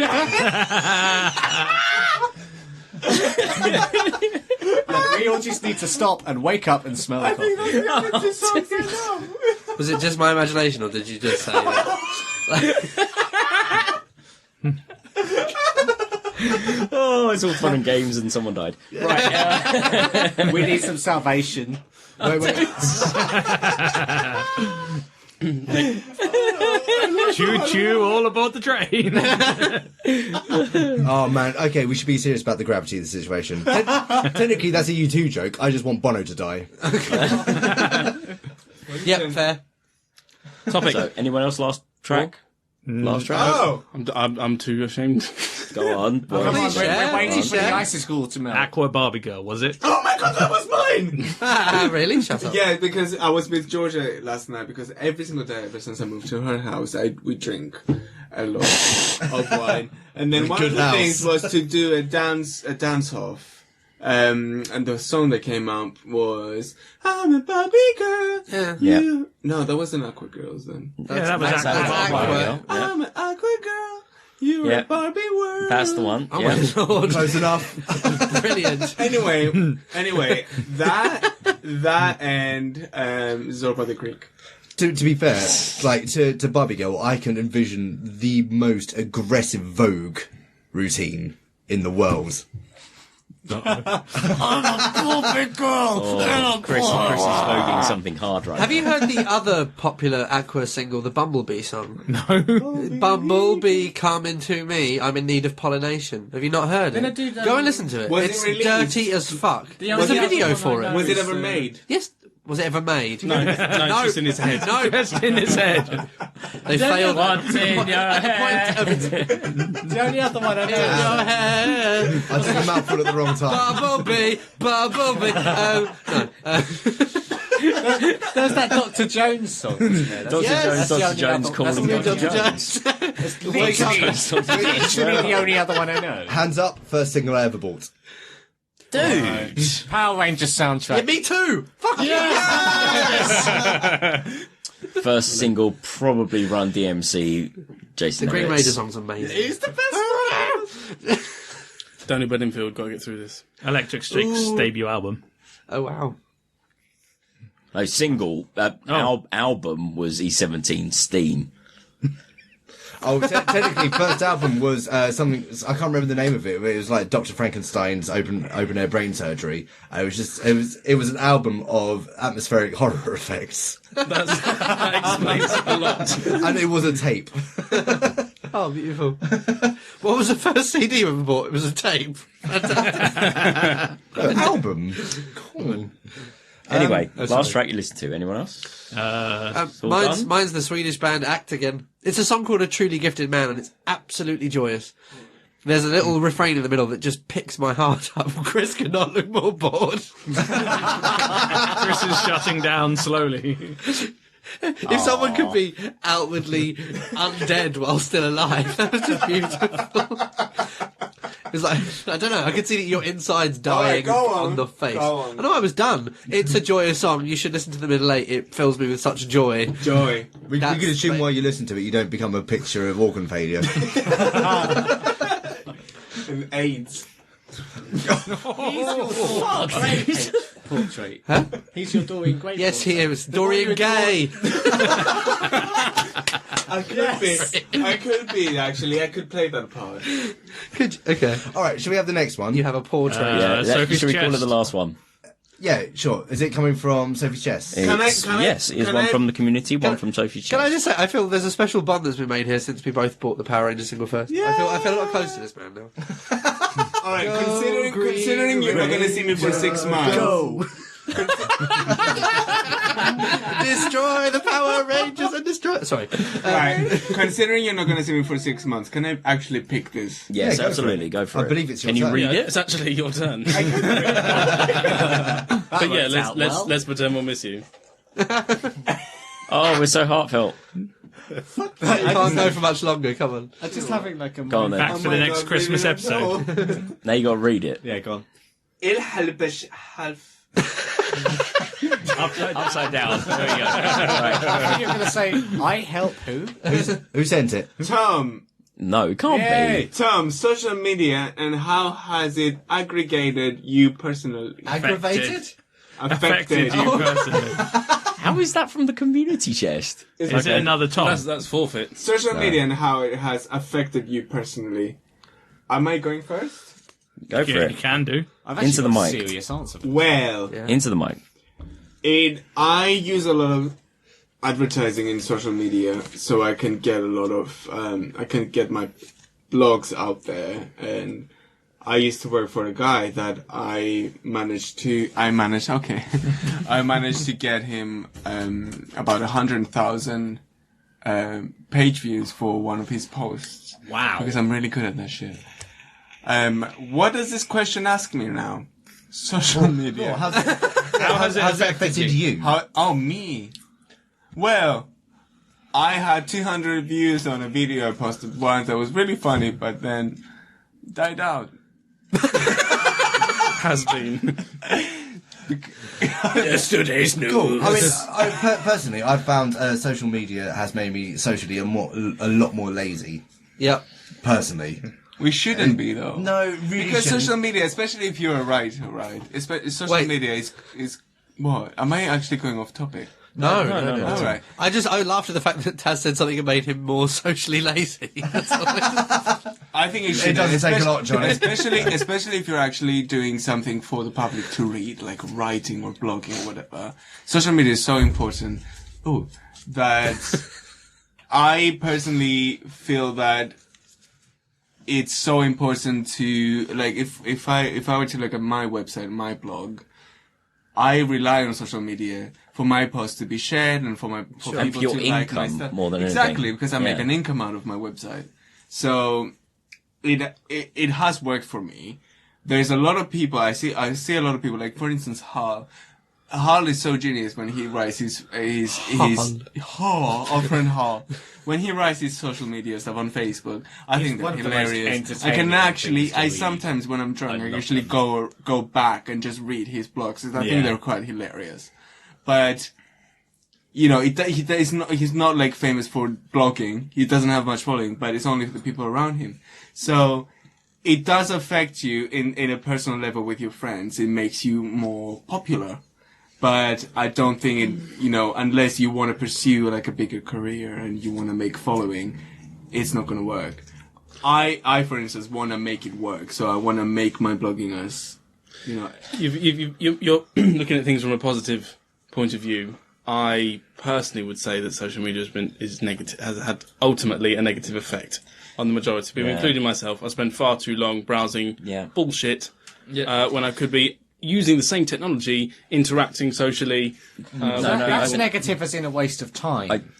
But combined with how that's not affecting my mind, moulding my mind as to what is acceptable, not acceptable, everything from fake news, fake opinions. It's Exactly. That's what my point was going to be, is social media has made me feel a lot more numb to the actual reality of what is going on in the world, because I'm looking at an echo chamber that I'm contributing to. Yeah. And I don't feel like I'm actually getting the full picture anymore, because everything that I consume is very one-sided and very biased. And social media has only made that a lot worse, and I've had to go out of my way to stop doing that. The thing about social media is I can see, I understand how to use it as a tool in the same way that It's great for cat videos. It's not good for mainstream media news. Yeah. But I mean, so I can see how to use it to my benefit in the same way that when I watch a contact juggler, it's like I understand how that works, but every attempt at sort of gaining any sort of ability in it is met like instant. I do it and then, oh my god, that's fucking embarrassing. Retreat. So it's like social media for me has been a matter of like very much highlighting what I'm not very good at all. Yeah. Do you know what? This is one thing that I actually hope my friend Anne-Marie, and I'm actually going to send her these podcast episodes to actually listen, because the only to it first. No, the only well, yeah, the only reason I'm actually How's it, Kevin? the only reason I'm actually in the UK today, and it has a lot to do with this question, is because of this woman, Anna Maria, my friend, that she's also from Cyprus, but we used to be we used to live together in Prague as students. I had after I finished school in Prague and I used to work there, I had a drug addiction. And the only reason I came out of that is because she humiliated me on Facebook, saying what I used to do every single day. And to be honest, that actually kind of saved And my that life. snapped you out of it rather than No, dug you actually, further into it has, because she humiliated me in that extent that my mom found out because she was on my Facebook. And then she kind of woke me up and she made me realize that this is not the life I actually want to be in. And it was so bad because I felt really low about myself. I wasn't self-confident at all. That it came to an extreme point at some point. And because of social media, she actually saved my life. That's a positive spin on public It humiliation. has That's been, so a lot of people say about, cyberbullying and stuff.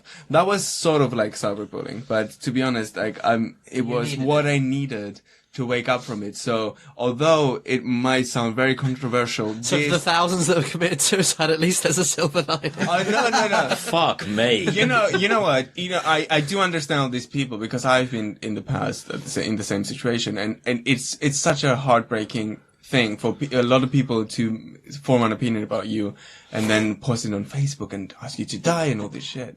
It's really hurtful. It's really, really helpful. But I'm not saying that this is the way to go, but for some reason, in my case, it has helped me just snap out of it. Because at some point, if you're actually feeling really low about yourself and then somebody comes and humiliates you in front of everyone, you just realize that this is not the life you're actually supposed to be in, and then you just wake up. So, in my opinion, it has. Also, I'll give social media this. Sometimes it gives you fucking amazing ideas that you just go, all right, do you know what? I fancy giving that a try. Recently, at the last party, just a week beforehand, somebody put up a post saying, "Can you even be friends if you've not done this?" And it's a picture of two people with interlocked toes. Oh, fuck you. Fuck you in the fucking dick. At the party, It was beautiful. It really was. Ken and I interlocked both sets of toes. Gross. And it is perhaps the grimmest picture I've ever created, so which is exactly disgusting. my realm because I fucking love unaesthetic. I love shit. that Post looks it to bad. Post it to the unaesthetic Facebook thread thing and see if they'll upload it. Yeah, all right, yeah. Because zoom in on that thing and you could be lost for quite a few minutes. okay, With a link so- to the disgusting. podcast. Taran's effect on social media is completely opposite of social media's effect on Taran. Taran doesn't do anything online that you ask him to. I would say But the second it's So it's a Taran dumb Wilmore idea. Book's Facebook page, how's that going? I've been putting a lot of effort into it recently. I locked toes with Kel. I'm in touch with some very important people, and it's looking like things are about to go very, very well. Cool. I was about to say, I've seen how social media can be really intrusive. Because when Guardians Volume 2 came out, me and a group of friends went to go and see it. We didn't speak about it only on a WhatsApp group, about going to see the film. And the minute we came out the film, I just turned my phone on. And the predetermined adverts started popping up going like, "You've seen the film, now buy the t-shirt," of all like... Yeah. And I was sitting there going like, this is a bit, how did they... And it's just like you're putting, because Facebook own WhatsApp, it's just seeing how they just watch you all the time. Yeah, and always. It is eerie. It is very eerie. I will say this, I wouldn't have kept in close contact with everybody that I love here No, that's true. if it weren't for it That's true. when I was living in Turkey. And I know it's a cliche essentially because that's exactly what people use it for so successfully, but it was lovely. I got to spy on you all and watch you all develop and change. And It's have made us fun. It was closer, I lovely. guess. It's made everyone closer. Also, Has it though? It has. Of all the social media platforms, the one I actually can't fault is WhatsApp. Oh, that's just a not social messaging media. The group platform. message It's not where social media. WhatsApp is the new MSN. That's how I use it. It's It's- messaging. It's not social media. Messaging. Is messaging. It's messaging. Have you been footed into a corner? Are you a bit? Don't talk about feet again. Thank you. So that's definitely not going to be the album art this time. No. Are you sure? Social media is fucking awesome at the end of the day. It's Don't what put your we're foot not in it. end up. Right. It made me laugh when I although- heard that Mark Zuckerberg said he wants to make sure that Facebook is making the world a better place for his kids. And I thought, what? Step back a second, Mr. Zuckerberg. Although I want to get, I didn't want to see the thing that happened on Sarah Silverman's Twitter feed recently. No. It was, so like some. Oh, That's ringing a the bell. guy Yeah, who so- basically called her a C-A-U-N-T. No, not. CA got a card. A card. Called. You see, you lady, you're a cunt. Yeah, You but she absolutely turned him can't around. Anything. She turned him No, around. okay, so it's fucking amazing. Like the dude just like classic troll style, just left her a message saying "cunt," and she got like messaged him right back saying, "Okay, I've had a look at your thing, and you don't seem like a piece of shit. Are you all right?" And it kind of devolved into this whole thing of, well, no, actually, I'm not. Like, there's this going on, there's this going on, but and she goes, "Okay, so have you thought about all this?" And this amazing back and forth of this very public figure going, "Dude, you know, Where'd this come from? Like, Yeah. have some help." Right. And that's actually pretty fucking All cool. right. Like That is lovely. Like the Twitter conversation is lovely to read because the dude, like the very second she kind of peers beyond troll and says, "You don't seem like a piece of shit. How are you doing?" He just opens up and the whole thing falls completely to pieces. And it's you know it's not the rule, but it's a really nice thing that only happens through social media. Along sort of those lines leads to my experience of social media. I find it extremely reflective because you can often go back and see stuff that you've posted before. Oh yeah. Over a number of years. I was more of a dickhead. Yeah, you can really see yourself change over time, and you can see how society has changed over time and how you interact with people. You can see how your relationships have developed with people you know. I disagree strongly. Really? That thing you see in your time hop 2 years ago is not you. You look at it and see it as No, mate. it reminds you of how you were back then, but people's online personas are so different to their the real person. No.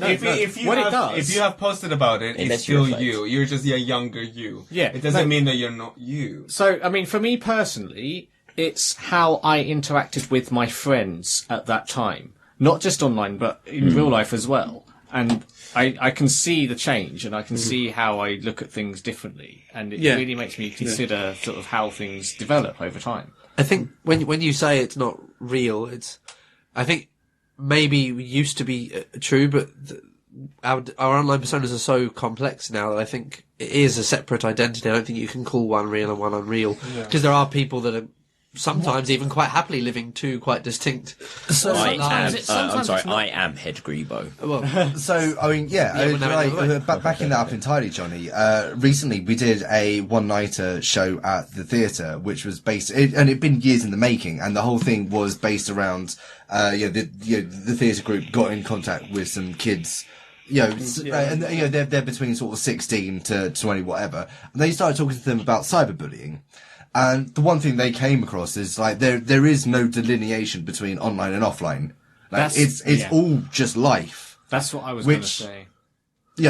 Is fine. That's part of the technological evolution of mankind. That's just it's a new social. And I personally find that terrifying. The reason being that when you're online, you're not accountable for the words you're saying. You can hide behind Anonymity.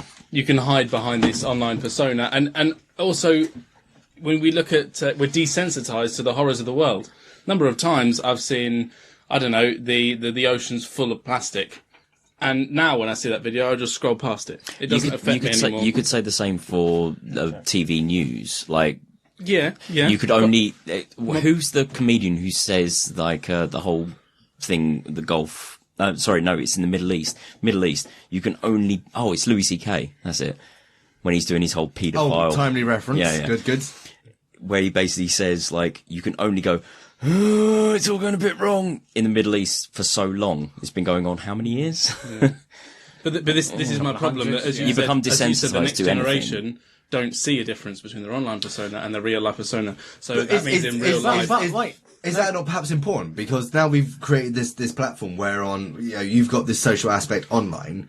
is it not right that there shouldn't be a delineation? Because at that point, it gets more difficult to hide, and then hopefully, like the anonymity aspect gets more and more difficult to hide behind. No, that's the point. Our real lives have become our online persona, rather than the other way around. I think you're right. It's good to not have two separate lives. I have to, hang on. I must interject here. I disagree the idea that there's a separate online persona and offline persona. The idea that the online persona is a completely different person is ridiculous. It's an aspect of yourself. It's not one you're it's willing the to show. unfiltered. Yeah, exactly. Yeah. It's the bit you're willing to put out when you think you can't have it traced back to you. So if we accept that your unfiltered self is online, your filtered self is real life, as you're saying, the next generation doesn't have a filtered version of their self. Because Is that wrong? Yes. Why? Because I see where you're coming from. It's good not to have filters, but at the same time they're desensitized to the real problems. They don't see the damage they're causing. I think you're looking at it in the wrong direction. I don't think it's massive that people and their personas are going to get less filtered. It's like as those lines start blurring, the filters are going to have to start coming up. You're going to have to start thinking about what you're saying. Those moral barriers might reappear. There's a difference Those filters between, should have been there from the beginning, there's a to be difference fair. between But having a filter and not caring about the filter. But also, I'm viewing it from a pessimistic view. That is the flip side, the optimistic view. That as you said, these moral barriers will appear again. When the two combine, and I hope that does. Yeah, it kind of has to as a point, because like as we go forwards, like those lines are getting ever blurrier and blurrier. So at a certain point, just to uphold basic social function, you kind of have to start reinstating those kind of those barriers, those blocks. We're going to go back start to filtering yourself. We're going to go back to the stereotypical exactly, Victorian... which with any luck will make the internet a bit like a more comfortable place to be for everyone. Apart from, obviously, there will still be those places that cater to, okay, you want to be anonymous, go here. But that's going to be the sideline of the internet. And you can just get away with shit there because it doesn't really matter. It's not the life part of internet. Yeah. Which I think probably a good thing. Hang on, because it's a good venting chamber. No, but it will always matter that those views are being expressed and that they exist. It should not be ignored. No, you shouldn't true. ever say, "Oh, that's a sideline thing. Ignore that. Let's live in a nice, happy world." But the more real it gets, the more accountable you're going to become for those things you vent. Well, no, not necessarily. In a society where everybody is happy with like what they're saying and everybody's familiar with accountability for what they're saying, then they don't have to shy away from what they're saying. Well, here's hoping. So, in conclusion, remember your filter. Remember, you're a person. Everyone else is a person, and you're all people being people be together. Nice. Just be kind. Be nice. Just be nice and kind. I was going to say, Be kind. Sorry, go for it, Dom. Yeah, no, I had this argument with my brother because he's a performer, and I was saying, like, anything you do on the internet is permanent, no matter how. It's like, oh yeah, I'll go to my Facebook and I'll delete my account and stuff. It's like, it will still exist. Yeah. It will be on a server somewhere, and he was just like, if you become well known, and someone might decide to dig up the information. Well, as it's happening to all those MPs recently. Yeah, all those literally. young MPs that are getting stuff dug up recently. Yeah, Oh, was it Toby Young? And and others. He couldn't. That's my online persona. He couldn't understand, like, my point of view about how he has to, like, starting before he decided to. You have to start filtering your, like, and your thoughts just on the basis that at some point you might have a reach. Yeah, you have that if you become famous or something, that it will. And humans aren't used to living like that. Yeah, no, it will They're take used to living in the present. Which is interesting because this is part of the social evolution, right? So like, there's only so far we're going to progress biologically. So we're now like with the information Speak age, for yourself, but we're now entering a period of social evolution where things have got to change, and there's going to be fucking fire in order for that to happen, because there always is. There's always war, and that fire is called 4chan. But who was it? I think it might have been one of the Comedy Button guys on a different podcast talking about so the difference between like IRL and online is like there's but it's just like there's the you that you are, but there's your brand, and online you put forward the brand and and it has become a meme of its own. I would just like to saying point my out, brand is my brand's so broken right now. at the moment. I just like to point out, there's all I can say is one thing: Logan Paul. His choice to go to the suicide forest in Japan and record a dead body. Dickhead. And he's always a dickhead. He was always a dickhead, but it was the fact that he thought that he did it because it was controversial. It's the whole thing with like news media. Controversy sells. So he thought, this will get me some views. He's always been money led. Like that dude's lied and cheated his way through fucking YouTube. He should be like after what he's done, he should be off. Oh no, they YouTube. have YouTube. Yeah. Have finally And the thing is, decided like, to take his channel down. Well, they've taken his advertisement away. Exactly. There's a difference. I've heard that he actually still made money out on an apologetic video. Yeah, of course he did. So it's not something like whether he's apologetic or not. It's just it all got taken down in the end. Like, eventually, that was unnecessary. But there's been so many YouTubers that have just been axed and just destroyed themselves. It's the way of the media, unfortunately. And yet somehow PewDiePie still somehow finds a way to hang on. No idea how that's happening. King of YouTube. Fucking king. Because YouTube would collapse For now. And now the Pot Topic podcast is the Guy Fawkes. Down. Right. If you want social media, go to Howitzerbug. It's brilliant. It's a fucking fascinating topic, though, isn't it? Because it's the real point of a genuine change for the species. This is the zeitgeist. It really is. No, it's the effect of internet. It's not just social media as a thing. It's the fact of 100% information 100% of the time. And whose phone's going? What is that? Did your phone never do that? So it's the vibrator app. The vibrator app. So, does anyone have anything to plug? Yes! Chris? Okay. Well, considering I'm leaving for the next 7 months, and you're not going to see me for 7 months. You said it was 6 months a minute ago. 6 months, well, okay. Fine, whatever. actually. No. It takes him a month to get there. It's July. When is July? What are you plugging, Chris? Anyway, back to me. Because you're going to miss me, guys, I should say about... We will. Yes, I really will. Door to Wanderland. I can't ever pronounce With an A. Is it W? It's W-A. What is it? Wonderland. Wonderland. Why is it not Wanderland? Because that's the one with the O. Because it's A and O. It's just so stupid. What are you plugging? Anyway. Door to Wanderland.com Wanderland.com. as wander with an A because movement rather than thinking. Yes. It's clever. And it has a lot of He story. didn't realise it at the time. Did you realise what you were saying at that I point? gave it a lot of thought, but anyway, I'm not going to talk to you guys. I'm going to talk to What are the you plugging? Just keep in touch. We've got amazing interviews coming up and amazing locations we wrote about. If you like travel, if you like interesting stories, if you like foreign places like and people that hiding get to the climbs, point. All the things. Wandering around. You can find the link in the show Learning about notes. Yeah, but this time spell it properly because the last time you spelled it in the wrong way. And No, I didn't. Yes, you did. I can prove it.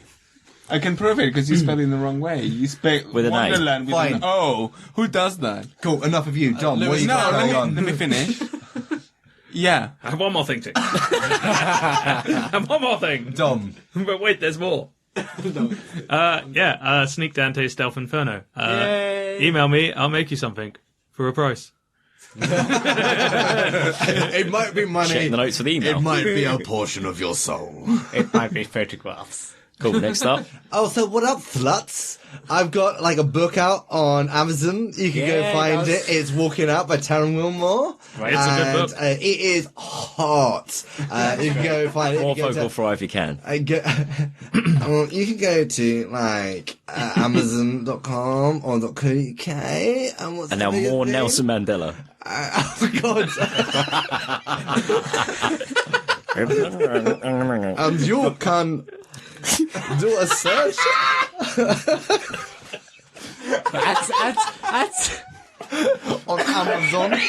for walking out Taron Wilmore, and you will find my book. Alan Rickman. Yes, For the spelling. Also, I have a Facebook page.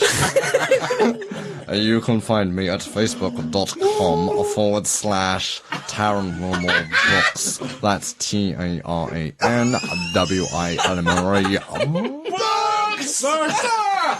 Well done, sir. Bravo.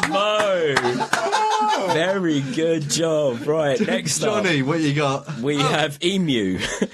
No, What? Emu? Hello. I'm good news. This Living Hands EP is finally out on Hey. CD Baby and Spotify, and will soon be on iTunes.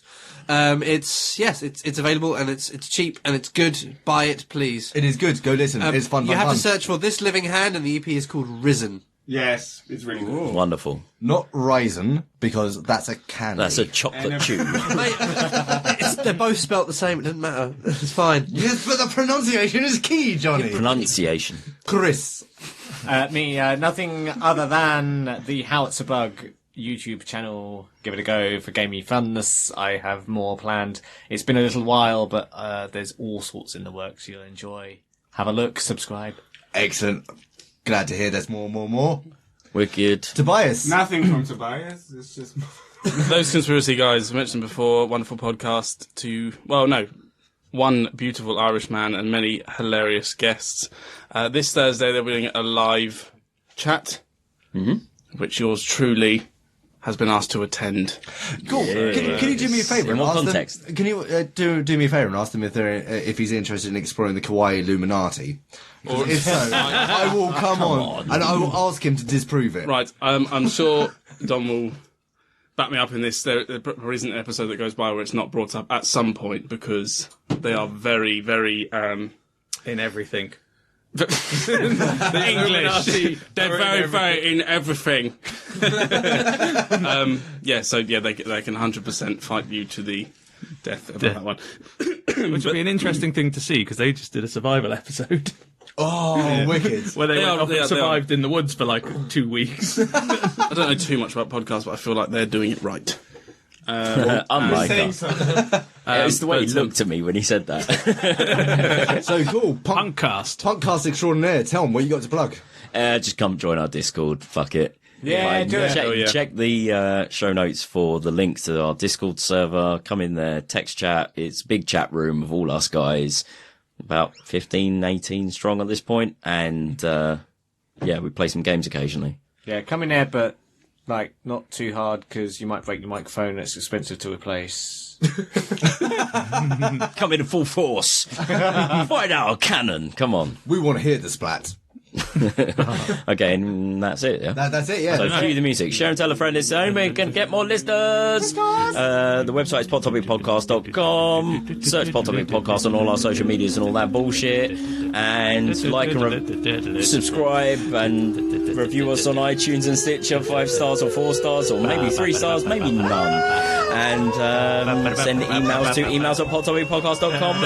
Then we'll share them on air and submit your Pol Pot audio topics to that email address too. And of course, like and review the thing on YouTube and thank you to all my hosts for joining us this year. Oh shit, yeah, what's yours? And a very quick thank you to Orangafruüp with 2 U's and an umlaut. Their song Trippples with 3 P's. You can find Trippples with 3 P's on the self-titled album Orangafruüp with 2 U's and an umlaut. Go find them on Bandcamp. Buy their shit. They deserve your music. It's their music, your music, your money, their music. Go do it. It's good, good. And Tim can throw an axe. So thank all of the hosts for joining me this evening, and of course thank you all for enduring. And can I get with that a resounding Rushdie?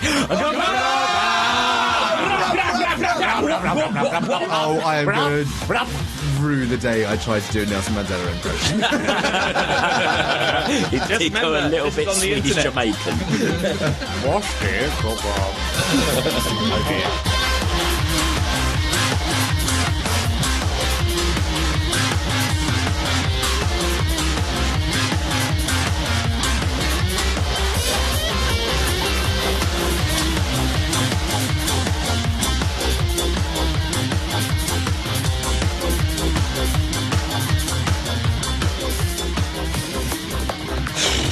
No, that is not the attitude.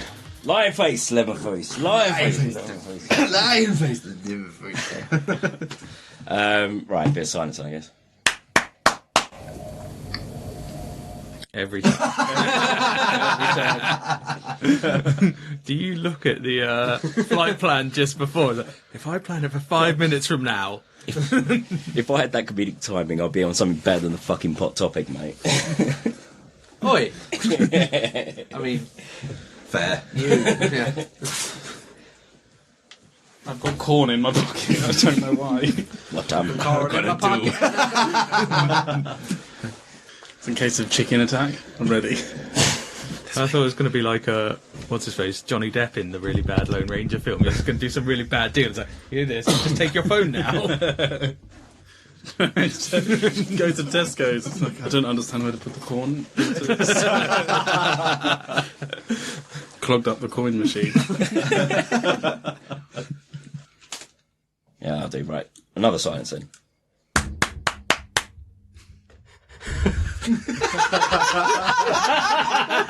Outtakes. Yeah.